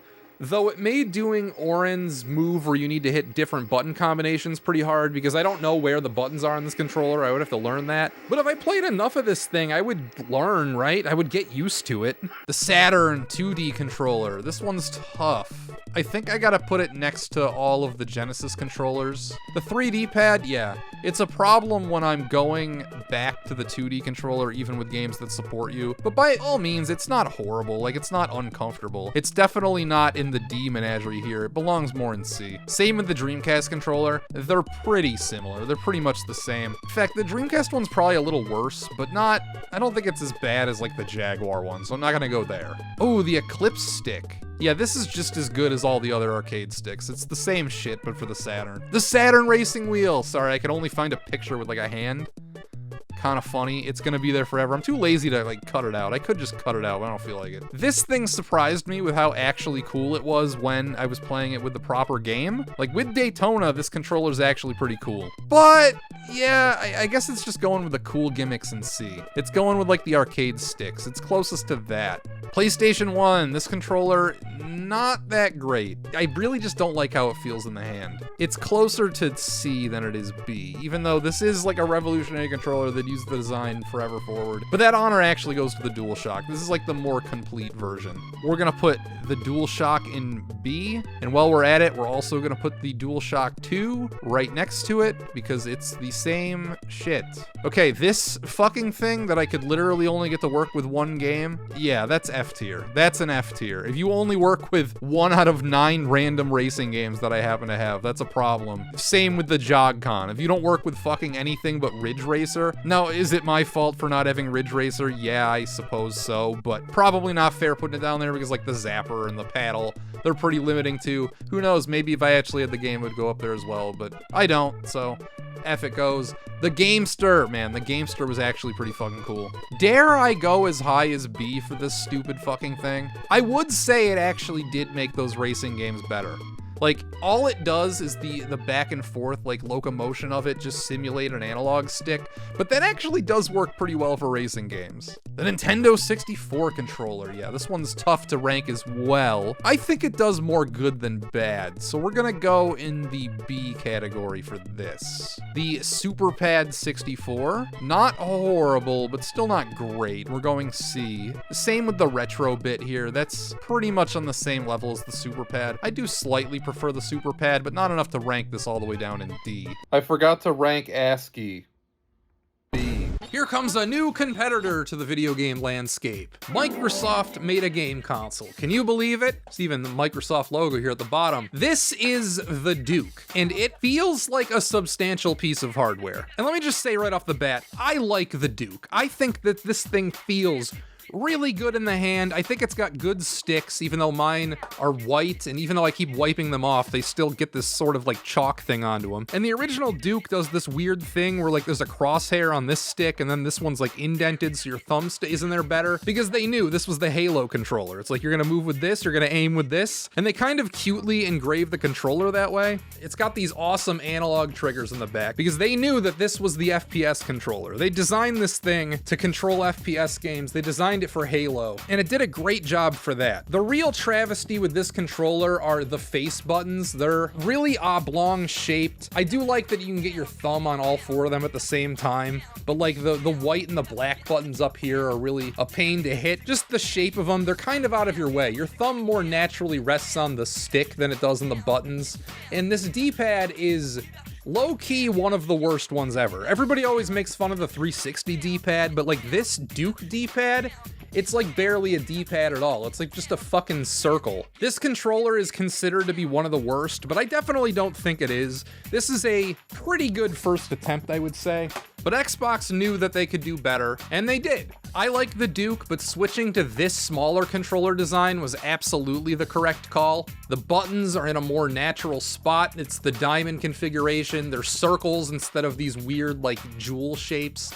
You can actually hit the white and black buttons without much of a hassle. The D-pad's much better. The only real thing about this is that I would have preferred the start and select to be here and here, but instead they're over to the left side. Triggers are still good. This is just a better controller. It's smaller, even though I do think that this feels like a more heavy-duty, hefty piece of equipment. The smaller form factor definitely helps up the Xbox in the long run. And the last thing I gotta comment on are these 2 expansion packs at the top. I know you can put a microphone and headset into one of these, and like that's how you get on Xbox Live, but I've never actually seen a controller with that, and I've never even experienced Xbox Live on the original Xbox. I've only experienced it on the 360. I think you could also put like a memory card in here too, which is kind of pointless on the Xbox because, you know, you can have a hard drive in that, and that's where you're gonna want to store all your games. I guess it's if you wanted to like move from one Xbox console to another, then that's where the memory cards would come in handy. So yeah, this like big expansion thing just for a microphone, they figured out later that if if you just put like a headphone jack on the bottom or just a little tiny expansion port, then that works a lot better. Boom, GameCube. We got a GOAT contender here. This might be the best controller ever made. Don't mind how mine is really worn down and old. I've had this thing my whole life. I really ought to buy a new one. I think it's past time. It's amazing how Nintendo did something completely different every single time with their controllers. And my god, they fucking killed it this time. If the Nintendo 64 was weird and strange, they sought to rectify that with this. You put this in your hand and it just fucking melts in there. The way your middle finger or your index finger just naturally slides in to the shoulder buttons. Oh, what's this? There's another button just naturally where your finger is gonna go. This is where we're gonna put Z. It's nothing on the other side, but there's Z here. Maybe they just wanted to keep it simple, you know? They didn't see a need for an extra button, so they didn't put an extra button there. This right here, this analog stick, even how shitty and worn down mine is, this is still the best analog stick ever put on a controller. This stick is like, look at how freaking worn down it is. It still feels better than every other analog stick I have. And that's probably because it doesn't need to double as a button like it does on every other controller after this. It just gets to focus on being the best damn analog stick that there is. There's little grooves on the sides, so like you can easily hit each of the 8 directions in a way that like a D-pad would, but instead it's just you hold down the thing all the way into the groove. Instead of it just being a circle, is fucking genius. And the C button is the same way. The C stick looks like it would feel like shit, but it doesn't. The rubber on top makes sure that your thumb doesn't freaking slip off. It's so fucking good. Just everything about this controller is so good. It's got analog triggers, which wasn't entirely new, but the fact that it counts as 2 buttons this is like having R2 and R1 built into the same button, that you can like press it down a little bit, and that's a button press, and then you press it all the way down, that's a whole separate button press. And of course, Nintendo knew how to get the most out of that, like Luigi's Mansion and Mario Sunshine. They were the use cases for these triggers. If you think that there's no practical application for something like that on your triggers, Nintendo will set out to prove you wrong. The button configuration, instead of just doing the diamond, which had become the default that they invented, they're like, no, we can do that even better. We're gonna make A the biggest button because it's the most important. We're gonna make B the next most important button by making it also another color. It's red and a circle. And then X and Y, they're a little less important, so we're gonna make them kind of like bean shaped, put them all in orbit next to the A button so you can easily hit any combination of 2 of these buttons at the same time. The only real change I could even think to make is I wish that X and Y were different colors. Like if I'm playing Madden or something with button prompts, I'll get Y and X confused. Also, the D-pad is really bad. It's too small and it misinputs all the time, which is a shame because it could have just been like the Game Boy Advance D-pad. In fact, this kind of is the Game Boy Advance D-pad, but for whatever reason, it doesn't work as well here. Maybe they should have used the Game Boy Advance SP D-pad, which they hadn't invented yet. Nintendo also pioneered wireless controllers with the GameCube, which sadly I do not have, and I've never even used a Wavebird, so I won't be ranking it. What I do have is this GameStop branded GameCube controller, which if you remember, I actually bought in my Goodwill video. It is worse in just about every way. And it's just because the parts are cheaper. It's amazing how the exact same design can be at least 40% worse when it's just made with cheaper parts. Like, yeah, this controller's gross. I would never want to use it. Give me my worn out, broken down old GameCube controller over this pristine GameStop one any day. But then, right when you think Nintendo had it settled, that they made the greatest controller ever, Xbox comes with this! Pachow! The 360 pad. This thing is fucking amazing also, sort of for different reasons. It's not quite as ergonomically perfect as the GameCube controller. It's still very good, don't get me wrong. The analog sticks, again, they're not quite as good as the GameCube one, but it also needs to function as a button. But what this controller has over the GameCube one is versatility. You can't really use the GameCube controller for anything other than GameCube games. You can use the 360 pad for like everything, and people did. This became the de facto emulation controller for millions of people for many, many years. And if it used USB-C, it might still be. It's wireless for one, the future is now, old man, and at the time that felt incredibly futuristic, not having to have a wire coming out of your controller.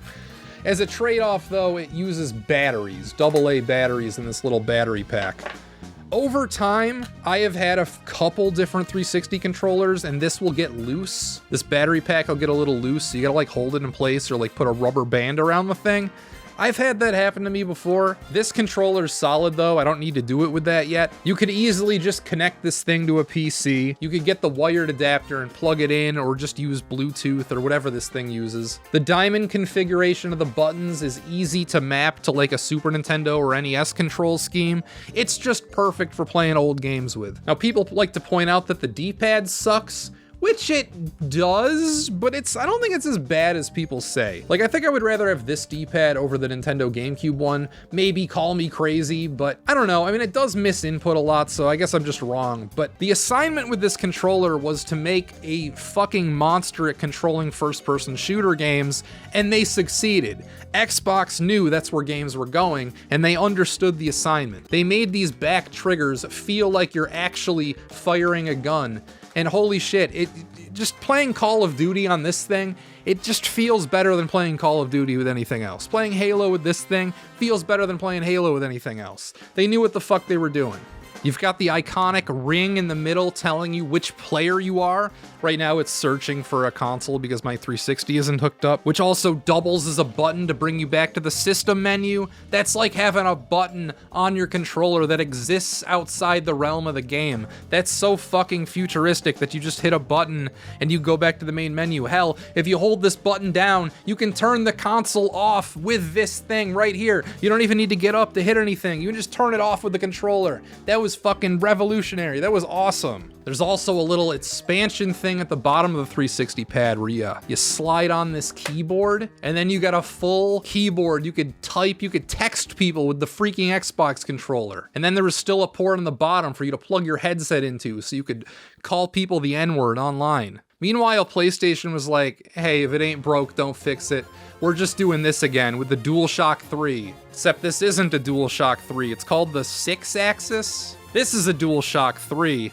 I don't really know what the differences are between these. The DualShock 3 is heavier. It added rumble. I think that's the only difference. Whenever I play PlayStation 3, this is the controller I use. There's really not much to say. It's just a wireless PlayStation 2 controller with a button in the middle now that sends you back to the console menu. That is a nice addition, but they really fucked up the triggers. They royally fucked these things up because they're supposed to be like firing a gun, right? But your fingers just slip off it. It sucks. And developers knew that it sucked too, because most of the first-person shooter games on PlayStation 3 use R1 to shoot. That's lame as fuck. Like, this is supposed to be like the firing a gun button, yet the games don't even use that. But enough of these fucking normal-ass controllers. We need to make way for one of the most revolutionary control devices and influential in all of video game history. I am, of course, talking about the Hyperscan controller. Which, if you've seen my video, you know it's terrible. There's an analog stick, which feels bad. The whole controller feels like I could break it if I squeezed hard enough. All of the games are 2D, so having an analog controller makes no sense. The buttons feel like mush. It's bad. It's a bad controller. Also, the Kinect and PlayStation Move exist. I'm not gonna talk about them here, though. Then we have the Duke. I think I'm gonna go B with the Duke. The Duke is fucking cool. It really only suffers in comparison to its sequel controller, because this one is just better. It's just a straight up better controller. We're gonna go A for the normal Xbox pad. The GameCube controller is pretty much the GOAT. I could hear arguments for A tier because it really only works with GameCube games, like it's not as versatile. But still, like if you're playing a GameCube game, you need a fucking GameCube controller. If you're playing Smash Bros, you need a fucking GameCube controller. It's just the way it is. Because this thing's fucking god tier. Oh yeah, my GameStop branded one, however, we're gonna stick that one all the way down in C. It works, it's fine. You can't butcher an iconic design that much, even when it's the cheapest piece of shit ever. The 360 controller, ooh. I don't know if this is S or A. I think I gotta go A. Like, the D-pad's just not good on this thing. I know the D-pad's not good on the GameCube either. I'm a dirty hypocrite, what can I say? Oh, DualShock 3? I didn't put this with the other ones, apparently. We are gonna put it next to the other DualShocks. Oh no, that was the 6-axis. This is the DualShock 3. I double dipped. Let's go on with the other ones. The Hyperkin controller, the Hyperscan controller is a solid D tier. It's on level with the Saturn pad. You could play a game with this, it's just not very comfortable. Where were you when you first saw this thing? This funny little device. It had to have been Nintendo Power for me. I don't remember where I was, but I know that's where I saw it. It was right on the front cover, grasping it like this. Remember, the front cover was yellow in the background, the Wii Remote with a fist grabbing it like this. It was really striking to me. I'll never forget it. Yeah, for better or for worse, this right here, this was the direction Nintendo was going. This was the Wii. They brought back the TV-styled remote that Atari tried way back in the day. And this almost felt like a rebuttal to the stereotype that video game controllers had gotten overcomplicated, that they'd gotten too complex. Jokes about the three-pronged N64 controller. Well, now we got one prong. You just hold it. You hold it like a TV remote. Everybody knows how to hold this thing. There's no questions to be asked. You just hand somebody a Wii remote and they're gonna grab it like this. It's just instinctual. Which, of course, this presents a major problem. Where are all the buttons? If you're holding it normally, you really only have easy access to the B button in the back, the A button in the front, and a D-pad. That's not enough to control modern video games with, or modern games in 2006. Well, you could do this. You can do this with a controller. That was the big innovation. It had motion controls, which of course the motion controls in the original Wii controller, they would come a long way, but at the time it felt like the future. This right here, what I'm holding in my hand, was the most futuristic device. This thing represented the new millennium. It's like the 2000s didn't actually start until this thing came out. It was something you'd see in like an old sci-fi show, like there'd be an episode of Star Trek or like a Star Wars TV show or just any cheap pulp thing like that where they're playing their video games in the future and this is what they're doing. They have something like this to approximate a sword, because that's what everybody thinks of when they saw the Wii remote for the first time. Everybody just imagines, oh, what if this was a lightsaber? I think that's the first thing everybody thinks of, like a big beam would come out of the remote right here. It feels incredible in your hand. It's so comfortable to hold. Like it's a little small, but that's okay. It's made for kids. Kids and adults can grab this thing, and it feels good in both sizes' hands, which is hard to do. It's modernized. We got a power button to turn on the system, a home button to go to the home menu, because the Wii actually has the system menu and the system stuff is more integrated. It's got these lights on the bottom representing what player you are on the Wii. It's got this sensor, you point at the screen and it's like a mouse cursor on your TV. Before I had any computers with access to the internet, I would hook my Wii up to the neighbor's unsecured Wi-Fi. Shout out to a time when there was unsecured Wi-Fi. And that's how I first got the internet in my room. This is some high-tech stuff. It takes AA batteries, which is a bit of a bummer because we're going from wired to wireless here. I know the GameCube had a wireless controller, but it wasn't the standard one. Most controllers were still wired, but all three systems this generation took the jump into wireless. And probably most necessarily the Wii, because you're gonna be waggling it around. You don't want wires to knock the system off your table or something. But they also made sure that this thing would be versatile. Like you can hold it sideways and play NES games like with the D-pad and the two buttons. You also get a button in the back and you have easy access to these buttons and this button. You have access to all the buttons holding it sideways. Even if it's not the most ideal configuration, it does work. And this D-pad is one of the best ones. This might even be low-key the best D-pad Nintendo has ever made, but it's on the Wii remote, so I feel like it gets a little lost in the shuffle when discussing the best ones. Oh yeah, there's also a fucking speaker, so like if you're Link swinging your sword, you can actually hear the grass being cut out of the controller. Underrated feature this thing has, and I think it might be the first controller to ever do that.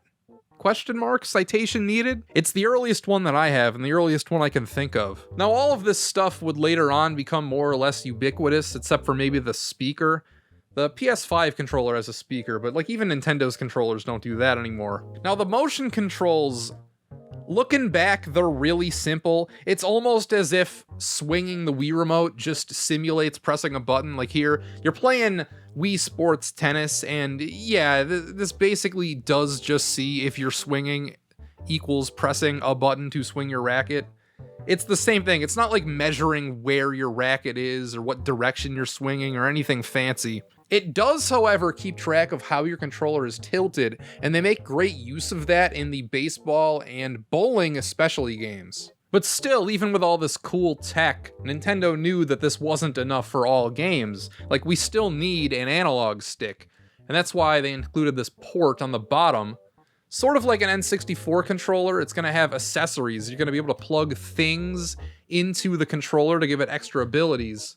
Exhibit A, the nunchuck. This came with your Wii because you need it for Wii boxing. You plug it in. You don't actually use the nunchuck in Wii boxing, but like it sits in your other hand, and it feels really nice as well. Like it's just curved to fit in the palm of your hand. It feels nice to hold a nunchuck.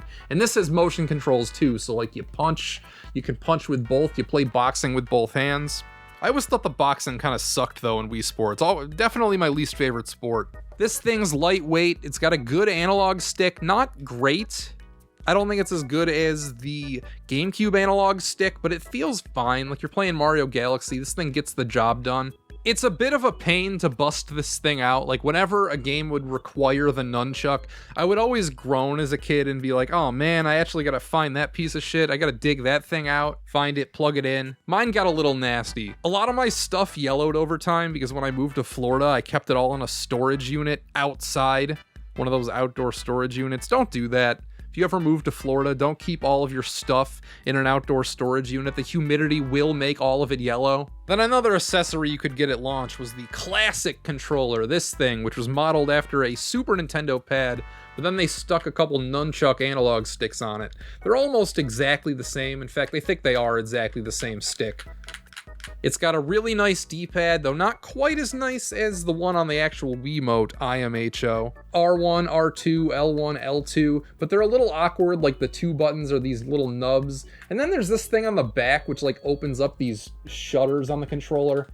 I've always wondered what this was supposed to clip onto. I never owned whatever it was that this was supposed to clip onto. Maybe it was supposed to be like on a larger face so you could like hold it more substantially, because it's a little strange to hold this pad. It's not the best. They would later release one of these that has like grips on the side to make it more like a normal PlayStation styled controller, but I don't have that, so nah. The only thing with this is I wish more games supported it. It's good for virtual console stuff, but if you're looking for a library of Wii games that you can actually use a more traditional controller with, you're kind of out of luck with this thing. But one cool thing about this controller is you could actually use it to interface with the Wii menu itself. You cannot do that with a GameCube controller, interestingly enough. I remember using this controller a lot if I were in a position where I couldn't point the Wii remote at the TV, like if I were too close or something. Or if I just didn't have the sensor bar, like I'd go bring my Wii to a friend's house or to like one of my other parents' house. I had two sets of parents, I would go between them. Like if I forgot the sensor bar, if I remembered this controller, I could still use the Wii menu to get to some of my games. So it wasn't a total loss. But then after a few years, I think everybody got sick of the Wii, of the motion control gimmick, and it didn't really work that well anyway. People just kind of realized, hey, playing tennis on this thing literally is just a button press. I might as well be playing Virtua Tennis because it's way better. So they introduced this freaking thing, the Wii Motion Plus. It's another accessory you plug into your Wii, and it basically just makes your Wiimote as good as you thought it could be. It basically makes this thing as good as advertised. Now you can actually, really sword fight and the thing will actually track your movements. They also made a Wiimote with this built in, but I don't have that. I only have the Wii Motion Plus, which means that any game which uses this thing means that I need to find it, track it down, and then plug it in. It's one extra thing that I gotta do, and as a result, I've barely played any games that utilize this. I've actually never played through the Wii version of Skyward Sword for this very reason, because I just don't want to fucking mess with this thing. What's fun though is when you play Wii Sports Resort for the first time, the game that this came with, they make you sit through this long ass video explaining to you how to put this thing in your Wii remote as if it's some fucking rocket science. Press the buttons on both sides and insert the connector plug into the controller. Notice they also have the Wii condom, which is something that I've never had. This was in response to people breaking their TVs, the viral sensation of 2006, people buying Wiis and then smashing their brand new flat screen TVs with them. It also continues the expansion port on the bottom, so in theory, there's no reason to not have this thing plugged in, so like you should just keep it on there so it never gets lost, but I do and I lose this thing from time to time. I'm scatterbrained, I lose shit. So like, yeah, you plug in your nunchuck to the bottom of this, so you have this fucking like kind of cursed Wii Tower of Power controller. But that's not it by a long shot, because we also have a bunch of pieces of fucking plastic. Like famously, you could buy the racket set and like the golf club and stuff for Wii Sports, but I'm talking more like the Wii Wheel, which came with Mario Kart. So what you do is you take your Wii remote, it can't have the Wii Motion Plus, you put it into this steering wheel, and there you go. It's a piece of fucking plastic. It doesn't do anything. It just makes it cooler to play Mario Kart because it's like you're actually driving a car. And when you're a kid and you don't have a license and you don't have a way to actually drive a car, that's really fucking cool. And believe it or not, this is actually the primary way I played Mario Kart Wii back then. I even won some matches online with this setup. I even did automatic, believe it or not. I actually don't think I knew that you could use other controllers back then, because the marketing, everybody was using the Wii Wheel. It came with the Wii Wheel, so I just assumed you needed the Wii Wheel, or at least you needed the Wii Remote. I knew you didn't need this piece of plastic. It's functionally nothing. But this isn't the most useless piece of plastic that Nintendo authorized for the Wii. No, no, no. Because there's also the Wii Zapper, this stupid piece of crap that came with Link's crossbow training, which was just an excuse to flip assets from Twilight Princess to sell this gun peripheral. What you do is you put the Wii Remote up top, and then you put the nunchuck at the bottom. Close this off, and then this opens up here. And then you're supposed to wrap the nunchuck cord like through here. Then you wrap this around, plug it in, and bam, you have the Wii Zapper, the biggest piece of shit ever. This doesn't make playing the game any easier, it doesn't make playing the game any more fun, and I'm not sure if anything else actually used this. You could try playing Call of Duty or something, or the Conduit with it, but it wouldn't be set up for this. Like Link's crossbow training, you hit the back trigger to interact with the menus. This is the primary action button, because that makes sense because it's a freaking gun. But a game like Call of Duty or the Conduit, it's still set up like it's using a normal Wii remote, so you still use like the D-pad and the button on top. It's like you use too many of the buttons in those games for it to be viable to use the Zapper. Of course, they named it after the original Zapper, but it's just a piece of plastic. Like, you don't need a piece of plastic to play a video game. And rarely, if ever, does a piece of plastic actually make the act of playing your games any better. Then, of course, how could I forget the granddaddy of all Wii peripherals, the Wii balance board. This thing litters Goodwills across America, and I'm not really going to talk about it because if I wanted to be called fat, I would just read whenever Cinemassacre Truth has a thread about me. But then the Wii decided to make a portable version called the Wii U, except that's not what the Wii U was at all. This was really confusing, and not just in like a meme way. I had a lot of friends in real life who thought that this thing was just a screen extension for the Wii to make it portable. Though something cool about the Wii U is that it's the first video game console, I think, to come bundled with an HDMI cable. So I think I can officially say we're out of the standard def era and into the HD one. Doesn't look quite as aesthetically pleasing, does it? Just like how the Wiimote is for better or worse the Wii U gamepad is for better or worse the Wii U. Mostly for the worse in this case, because nobody wanted a big, dumb, goofy tablet that looked out of date. If the Wiimote was the future, then this was already 3 years out of date by the time it came out. There were way sleeker tablets on the market that could do way more. They didn't need a box in the living room to be close to. They had longer battery life. The battery life on this thing only lasts like an hour and a half.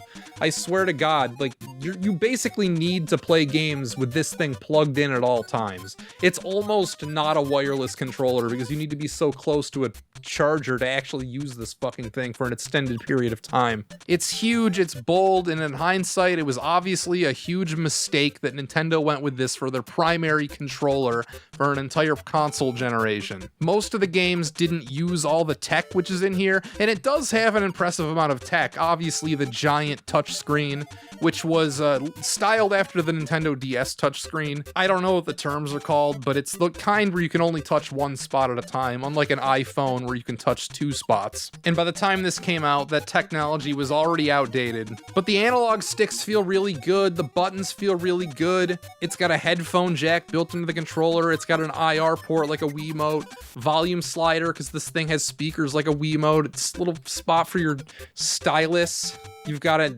NFC reader, which they would use for Amiibo late in the generation, a home button. There's a built-in universal TV remote in this fucking thing. And on top of that, it's got all of the motion controls of a Wii Motion Plus Wiimote and then some. It's got a fucking webcam. Like, what doesn't this thing have? I don't think it would be hyperbolic to state that this right here is the reason the Wii U failed. This thing right here, Nintendo's insistence on this as its primary controller, it hurt the system more than it helped. With that being said, the experience of actually playing a game with this thing is surprisingly comfortable despite how large it is. Like, you would expect this to be uncomfortable and shitty, but you really get used to it as long as you're not like holding it up. Like, you put it on your lap and you're playing and it's fine. Though I do have some complaints. Like, for starters, you can't use this thing in Wii mode at all. If you want to play a Wii game on your Wii U, you can use this as a screen, but you can't actually interface with the Wii menu. In fact, they won't even let you into the Wii menu unless you bust out the fucking Wii remote and access it that way. And that's a bummer. I would like to be able to access all the features of my system with the primary controller, please. That's lame that I gotta dig out a fucking Wiimote sometimes. And it's also an underhanded tactic because if you remember the Virtual Console, when they went from Wii to Wii U, they allowed you to rebuy the games at a discount, but it wasn't free. You could still play the Wii Virtual Console games if you put your Wii U in Wii mode, but then you can't use the gamepad to play it, which is fucking awful. If I gotta bust out the Wii remotes anyway, I might as well have just kept those games on my Wii. Luckily, that's not the only controller you can use with the Wii U, because there's also the Wii U Pro Controller. This thing, I think it's overglazed. I think people are too high on this. At least they were, I don't know, 10 years ago. I feel like everybody was talking about how amazing this controller was way back then.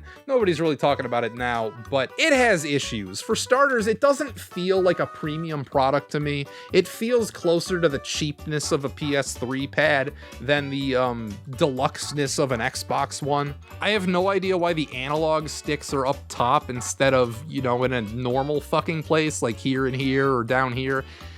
I wouldn't say that it's bad that they're up top, and I've never like cared that much, though I am just noticing it for the first time right now that the sticks are actually different. The left and right sticks are not identical. At least they don't feel that way. This basically has all of the cool technology stripped out of the Wii U gamepad and just has buttons and sticks.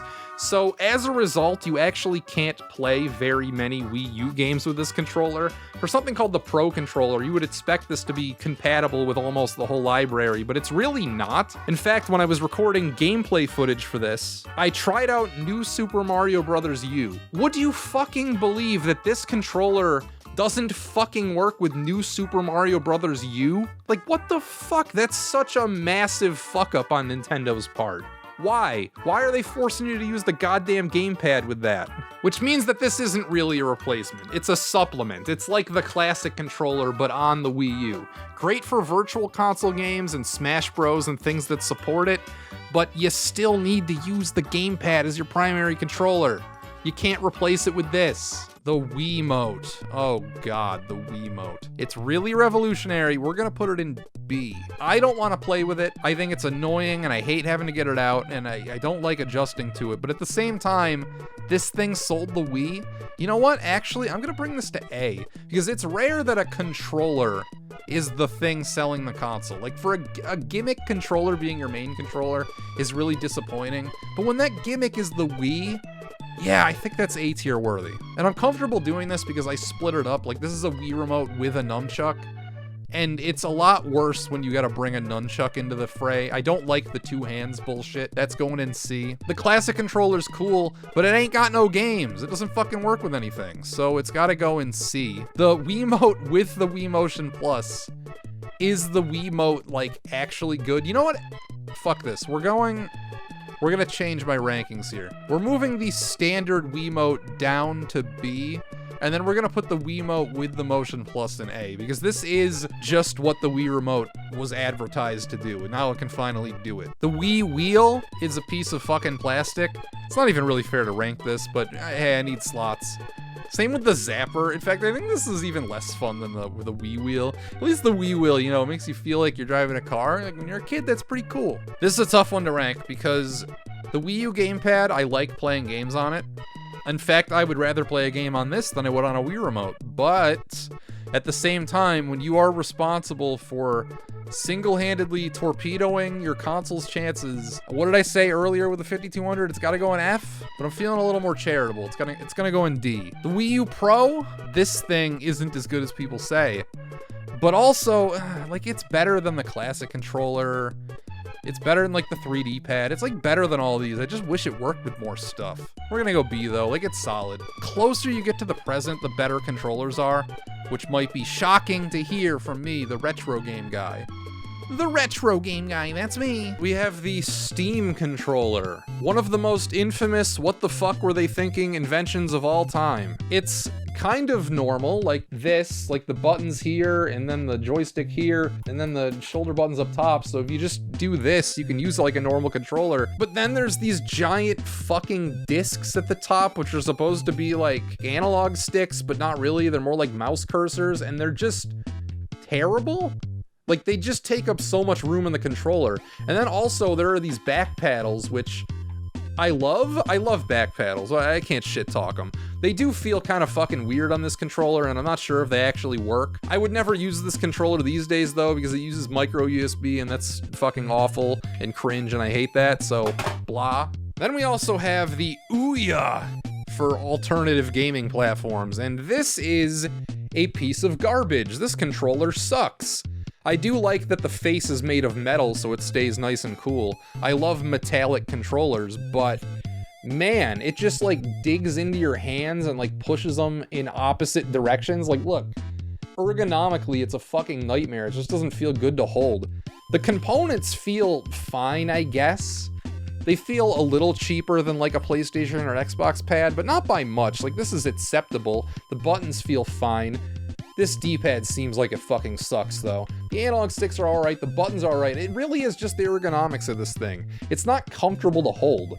Just holding it for like a few seconds here, ugh, like get it out of my hands. It's not good. Here's a weird one. Then I have these Oculus controllers, which they do the job. I like the motion element of these. They keep track of where your hands are in space. So when you have the goggles on, like that's the primary function. It's like you move them around and they show where your hands are, but I got some nitpicks. They're nice and comfortable in your hands, and these buttons in the back are awesome, and these ones on the side are awesome, but there's only analog sticks on these things.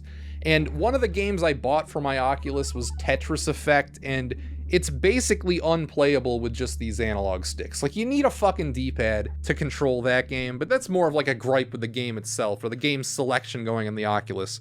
For Oculus games, the Oculus controller works pretty well. This is a DualShock 4, and holy shit, they actually changed the controller this time, after being stuck with basically the exact same controller for 3 generations. For the 4, they decided to mix things up. Not sure why they thought this was the time. I do think all of the changes were generally good ones, sort of. The big obvious addition is this giant button in the middle here. It's a touchpad. You actually roll your finger across it, and it has basically no useful application whatsoever. It's mainly used for like entering your name in games, and it's arguably not even faster to do it this way. So really, I can't think of one game that I played where the touchpad was actually a worthwhile addition. Ergonomically, it's better than the old controller. It's the same button placement, same stick placement, same triggers. Oh yeah, they fixed the triggers. They're fucked up on the PS3, but on the PS4, they're like you would expect. It's kind of like what they were going for with the PS3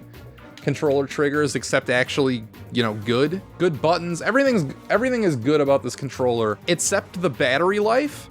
For some reason, PlayStation's battery life is always shitty. It was shitty on the PS3, it's shitty with this thing. Spoilers, it's shitty on the PS5. It uses micro USB for the charging, which sucks in this day and age. It was the standard back then, but now having to dig one of those cords out is a huge pain in the ass, and I hate doing it. And that's actually probably preventing me from using a DualShock 4 on my PlayStation 5, because this thing is forwards compatible. You can use it on a PS5. I just generally don't, because I don't want to mess with that cord. I do think that in my hands, I like how this fits better than a PS5 pad. You know what? I might even just straight up prefer this in every way. The plug, though, just kills it. Of course, I need to mention this big light bar here. It lights up different colors depending on what game you're playing. Nothing really too special there. And actually, the light bleeds through a little on this controller. Like, there's a little bar at the top of the touchpad where the light shines through. My original DualShock 4 didn't do that, but I smashed it into the ground because I was so angry at Rocket League. It'd be funny if it weren't so sad. I get a lot less angry at my games. I haven't busted a controller like that since then, I think. I think that was the one and only time I did it, and it was a shameful act. I don't know, I was playing Rocket League, I was mad. I smashed it repeatedly on the ground, like, "Argh!" And it looked like it was in a fucking car wreck. It was absolutely destroyed. But if you're not doing that, if you're not smashing your controller into the ground, then they hold up pretty well. The durability is good on these things. I would say they feel a lot less chintzy than a PS3 controller, where it feels like I could just snap one in half. But then, late in the PS4's life, they introduced something revolutionary. So we've got the extension port on the bottom here, and these are the PlayStation 4 back buttons. You plug it in to the bottom of the controller, and then voila, you now have 2 additional buttons behind the traditional controller. So now you can actually play Dark Souls like this. You don't have to have your fingers over here. You can just play FromSoft games like this, and it's not cumbersome, and it doesn't hurt your hand, and there's no more claw grip. No more of this. You can just do this. Then, with the release of the PlayStation 5, instead of running back the same controllers again, they introduced another substantial redesign, I'd say, with the DualSense. Don't call it a DualShock 5. It's not a DualShock 5, it's the DualSense. Get it right. And it is functionally pretty much the same as a PS4 pad, except they added more bells and whistles. This one has a microphone built in, so you can game chat with people without having to connect a microphone, which is kind of cool, even though I only used it once as a joke. It's pretty useless in functionality, because you're just going to be talking to people on Discord or on the phone or whatever. It keeps the big goofy touchpad. All the buttons, instead of being color-coded, they're all clear. Another thing, we got the adaptive triggers, where the triggers will actually provide resistance as you're playing the game. Like, you're playing a game and you push down a little, it'll like push back up to like simulate firing a gun. It'll go like do. Actually, the right trigger on my original DualSense, this one right here, is broken, so it actually doesn't do that anymore. It still functions as a normal trigger, like all the functionality except for like the force shit is there. Like, I press it down, it registers a press. It just, that doesn't work anymore on this thing. Oh yeah, and I forgot to mention the share button. On the PS4 controller, instead of a select button, instead of it being start and select, it's start touchpad. Touchpad also counts as a button. And share, in case you want to start live streaming directly from your PS4, or you want to capture gameplay, or you want to share something to Twitter or something. I don't know, you hit this button and there's a built-in way to do that. And also, it now uses USB-C, which is, as of me speaking in 2026, still the current standard for plugs. If it ain't USB-C, get the fuck out of here. You need USB-C on like any device you have these days. But the sticks feel good. In fact, the sticks feel identical to the PS4 pad.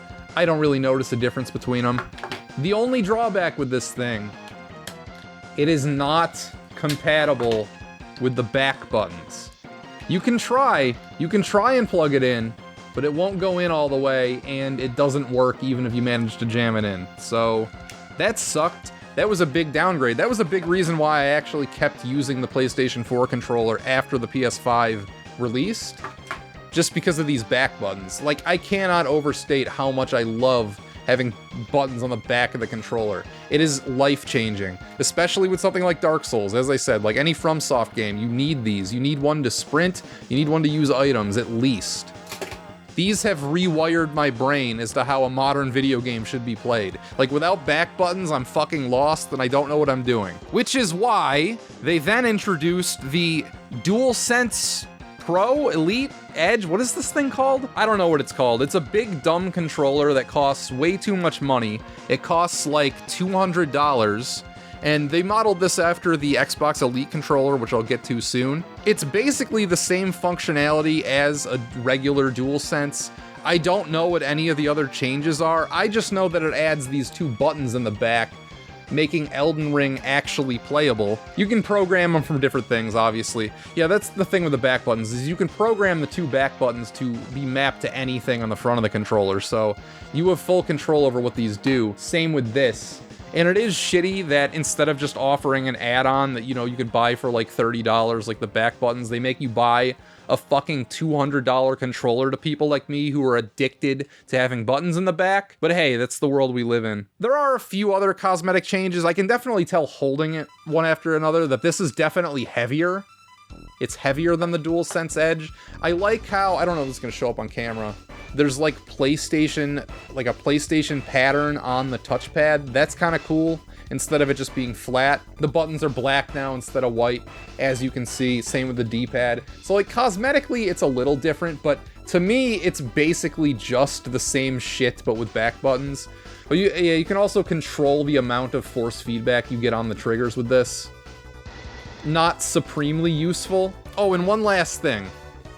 It also came with this carrying case, another thing that they stole from the Xbox Elite controller, with swappable analog sticks. Not that I cared to, I kept the same ones that come out of it originally. And you can also swap out the back paddles. Again, I just like the default ones the most.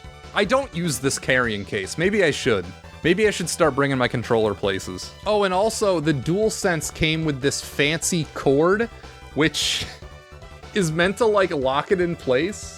This is like the pro gamer cord. Like, you plug this into your system, and instead of relying on the Bluetooth wireless connection, which inserts a few frames of lag, you plug it in directly so there's no lag whatsoever. And I think it's just adorable that there's a little lock switch on it. Like, all right, now you can take it out, and then you put it in, and there's actually like little hooks that dig into the controller that lock it in place when this is in there. That's freaking wild. Xbox's next controller was this, the Xbox One pad. Now, they could have just ran it back with the 360 controller, and I don't think anybody would have been upset, because everybody loves the 360 controller. It's basically perfect, but Xbox decided to make a second perfect controller with this, the Xbox One pad. The only real complaints I have about this thing is that it doesn't have any of the fancy technology that the PlayStation controllers have. It's just sticks and buttons, no motion control gimmicks, no touchpad, none of that crazy shit. But the trade-off is it uses AA batteries, and you can plug it into your system and not need batteries at all, but it's the old shitty micro USB, much like the PS4 pad, so not ideal. But the sticks are the best on the Xbox controller. I like the button placement and the stick placement way more. It's just a good fucking controller. All the buttons feel good. The D-pad is really good on this thing. It's composed of the 360 controller, where it was fucking dog shit. It's actually good on the Xbox One. Not that you're going to be using the D-pad a lot with a lot of Xbox games. People act like it's the end of the world. It really only matters if you're going to use this as like an emulation controller. And this is a pretty good candidate. My default state when I use a controller on a computer is to go for the Xbox line, but it's not this one these days just because of the cord. I don't want to have to go back to using this cord. Instead of start and select, we've got the 3 lines and the 2 boxes button. I don't know what the fuck that's all about, but hey, that's what we got. It's the same layout. You can plug some shit into the bottom, but I don't have anything to plug into the bottom. Oh, and an interesting note about this, actually. This, I know, is where a dongle would go for you to put in a microphone or a headset, but it doesn't support it out of the box. You would have had to have bought either the dongle or a later revision, which I have. I bought this specifically so I could use a headset on the bottom of this thing. It's a pretty nice redesign. It's really subtle what they changed. This has like rubberized grips right here where it's just the plastic for the whole thing on the original model. It's also got like a neat halo design, this one specifically. They went crazy with the controllers this generation. You could custom order basically any combination of colors from Microsoft's website with this pad. Again, I love this controller. Everything feels amazing. It just has the shitty fucking plug. The shitty fucking plug. And I should comment on the batteries. The AA batteries seems like it sucks, but it has its own unique trade-offs. I had not used either one of these controllers in years. I had not touched either one of these in many years, yet when I hooked up my Xbox One to capture footage of this, well, first off, I remembered how shitty the fucking load times were back then. It wasn't that long ago, but I had already forgotten. I had already been spoiled by the modern consoles. The Xbox One takes like fucking 5 minutes to boot up, and then you gotta wait for the game to install, and then even after it does install, the loading times take fucking forever. Just get a fucking Series. There's no reason to play an original Xbox One anymore. Like, fuck the loading. But anyway, I got the system out, and these already had batteries in them. I just turned them on and they worked. The batteries preserved 6+ years later since the last time I touched these. Then for the Xbox Series X, they're like, well, if it ain't broke, don't fix it. They basically just ran it back with the same controller again. It doesn't have the same like two-tone. We got just regular plastic here and like a shinier plastic up top and a shiny Xbox button. This is just one tone, but it's the exact same layout. They used very similar sticks. It doesn't have rubberized grooves here, but it is like textured, so it does feel a little better to hold than the old pad, but it's basically just the same thing again. Oh, and this disc D-pad, it looks like it sucks, but it's actually fucking amazing. This is my favorite Tetris D-pad, and that's how you know if a game has a good, like if a controller has a good D-pad. Is Tetris good to play on it? That's the gold standard. It still uses buttons, which again, people complain about, but the battery life is so much better on these fucking things than the PlayStation controller that I'm willing to have that trade-off. You never need to charge an Xbox controller. It takes forever to die, and when it does die, you can just swap in 2 new buttons. This is my default emulation controller. Actually, this is synced up to my computer whenever I need to emulate games, or at least it normally is. For the sake of this video, I synced it back up to the Xbox to get footage. But yeah, it's just a perfect controller. Like, I don't think you could make it better. Actually, wait, hold my beer. This is the Xbox Elite Series 2 controller. It was my favorite controller for a long time, but as you can see, it's falling apart, man. The plastic's coming off my Xbox controller, and it makes me really sad. I actually go out of my way to avoid using this thing because I don't want to damage it anymore. Like, even just doing this for the video, like, ugh. It makes me so sad that mine's falling apart, but this was a great controller for me for a long time. It's definitely the one that I used the most of over the last few years.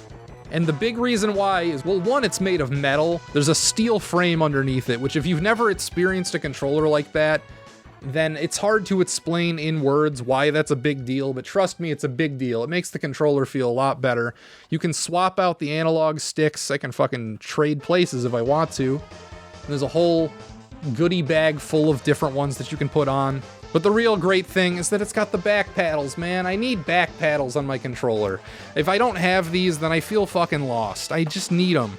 I play Halo like this. I just use the back paddles and the triggers and the sticks. I need them, man. Fucking blows. We're gonna go D for Steam controller. Ouya? Ouya's F. This thing sucks. Oculus. Okay, this is another gimmick controller. I really don't like holding 2 things in 2 separate hands.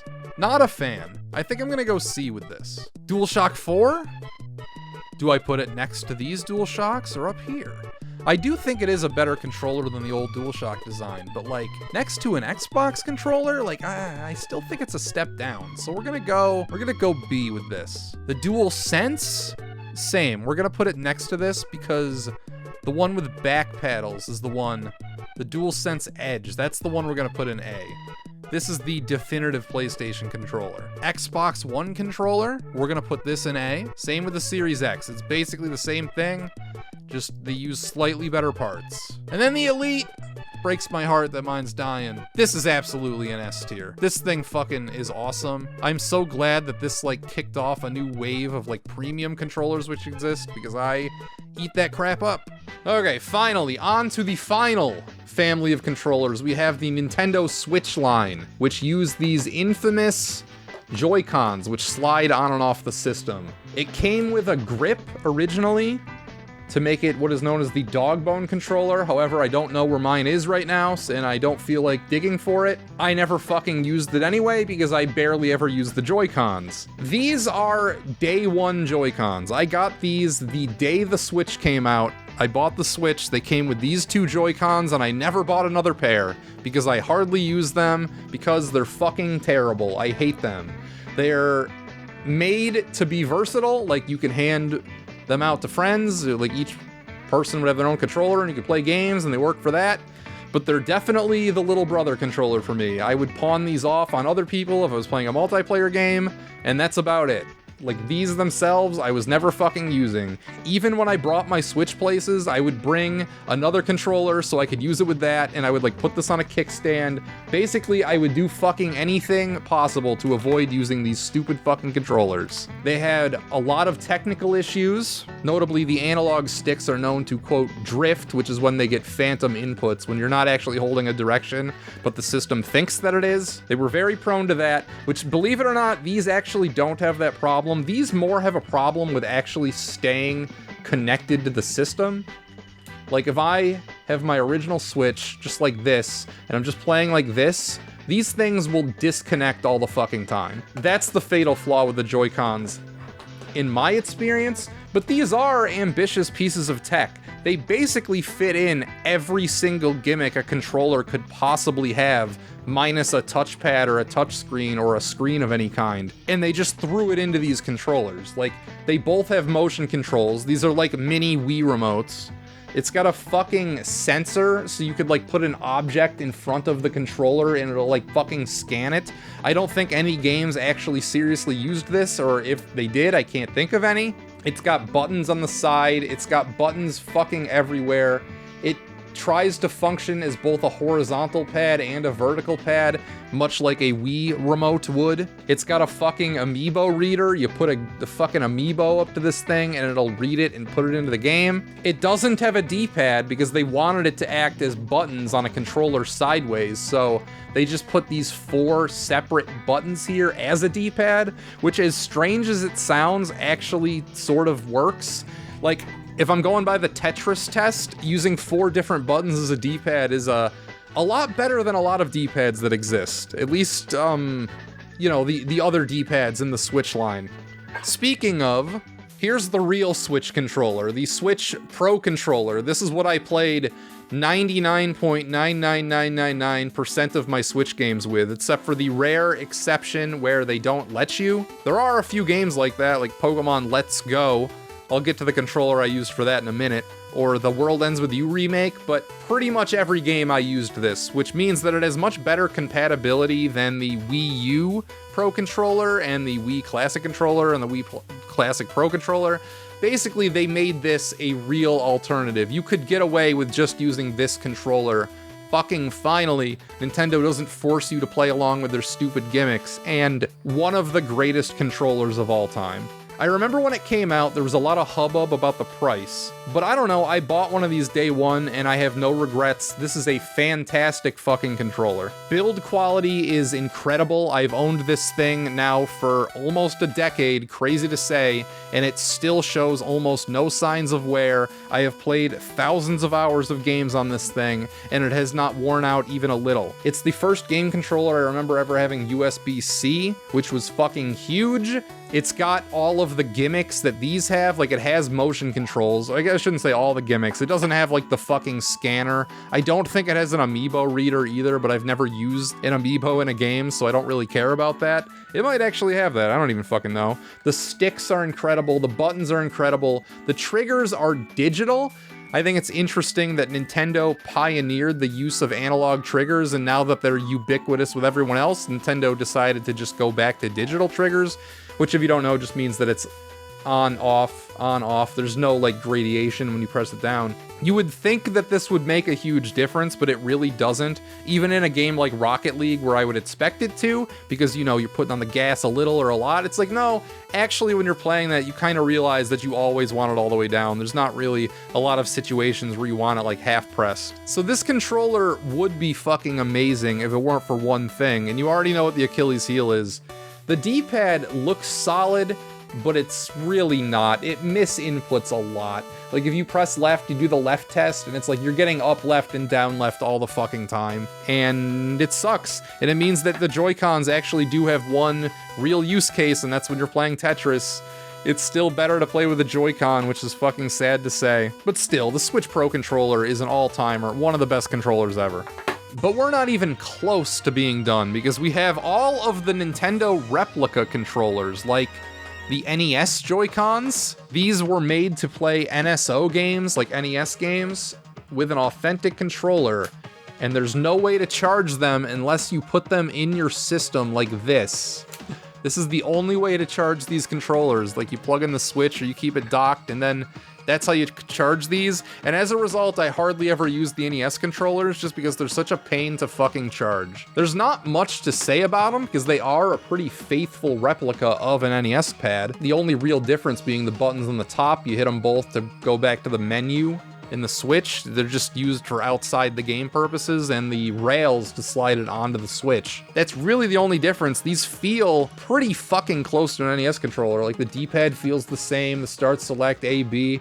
It all feels basically identical to an NES pad, and Nintendo did a great job with all the replica controllers, actually. Next, they released the Super Nintendo controller, which obviously I'm very familiar with, and this feels incredible. It feels better than any of the old Super Nintendo controllers that I have. At least the buttons are nowhere near as mushy, and I've played hundreds of hours of games with this controller too. I have spent hundreds of hours in the NSO Super Nintendo app. It uses USB-C. You don't have to fucking put it onto your Switch, thank fucking God. All the rest of the controllers would use USB-C, which is incredible. You can also use these on a PC. You can also use the NES controller on a PC as well to emulate. It's just not as easy because you gotta do it with Bluetooth. You can't just plug it in like you can with this. Then, unexpectedly, Nintendo put out a Sega Genesis controller, which is pretty fucking cool. This has obviously a lot less utility than a Super Nintendo controller, if only because there's less Genesis games on NSO than there are SNES games. But you can also use the Super Nintendo controller in just regular games. Like, you can use any of these controllers in any game you want. Its utility as like an indie game thing, like anything that doesn't need an analog stick, you can pretty much use the Super Nintendo controller for. But the Genesis one, since they decided to recreate the 3-button and not the 6-button one, it's a lot more limited. You can only use these 3 buttons in start. They also tacked a mode button on top, which is just really used for the menus, but again, it feels really good. I feel like a couple of my real Genesis controllers have a better D-pad than this, but as I said all the way back in that segment, the Genesis controllers were really inconsistent, so they did probably base it on one of the D-pads that they used all the way back then. Then we have probably the most important replica controller, which is the Nintendo 64 one. Nintendo 64 is one of those systems where the games only feel correct unless you're using one of these controllers. Like, yeah, you could play the games with a more modern Pro Controller thing, but it'll never feel right. You actually gotta use this fucking thing for it to feel authentic, and it does. It has rumble built in, like there's no pack or anything. They didn't get that cute. You don't have to put anything in. It's just there. And they added a few more buttons, like there's the screenshot button, the home button. This is the button to bring up the menu inside the app itself. Also uses USB-C. Same with the Genesis controller. They all use USB-C. So yeah, pretty faithful recreation here. The GameCube controller, which I think only works with the Switch 2. Maybe I should talk about the Switch 2 controllers first, but we're already talking about the replicas here, so here's another one.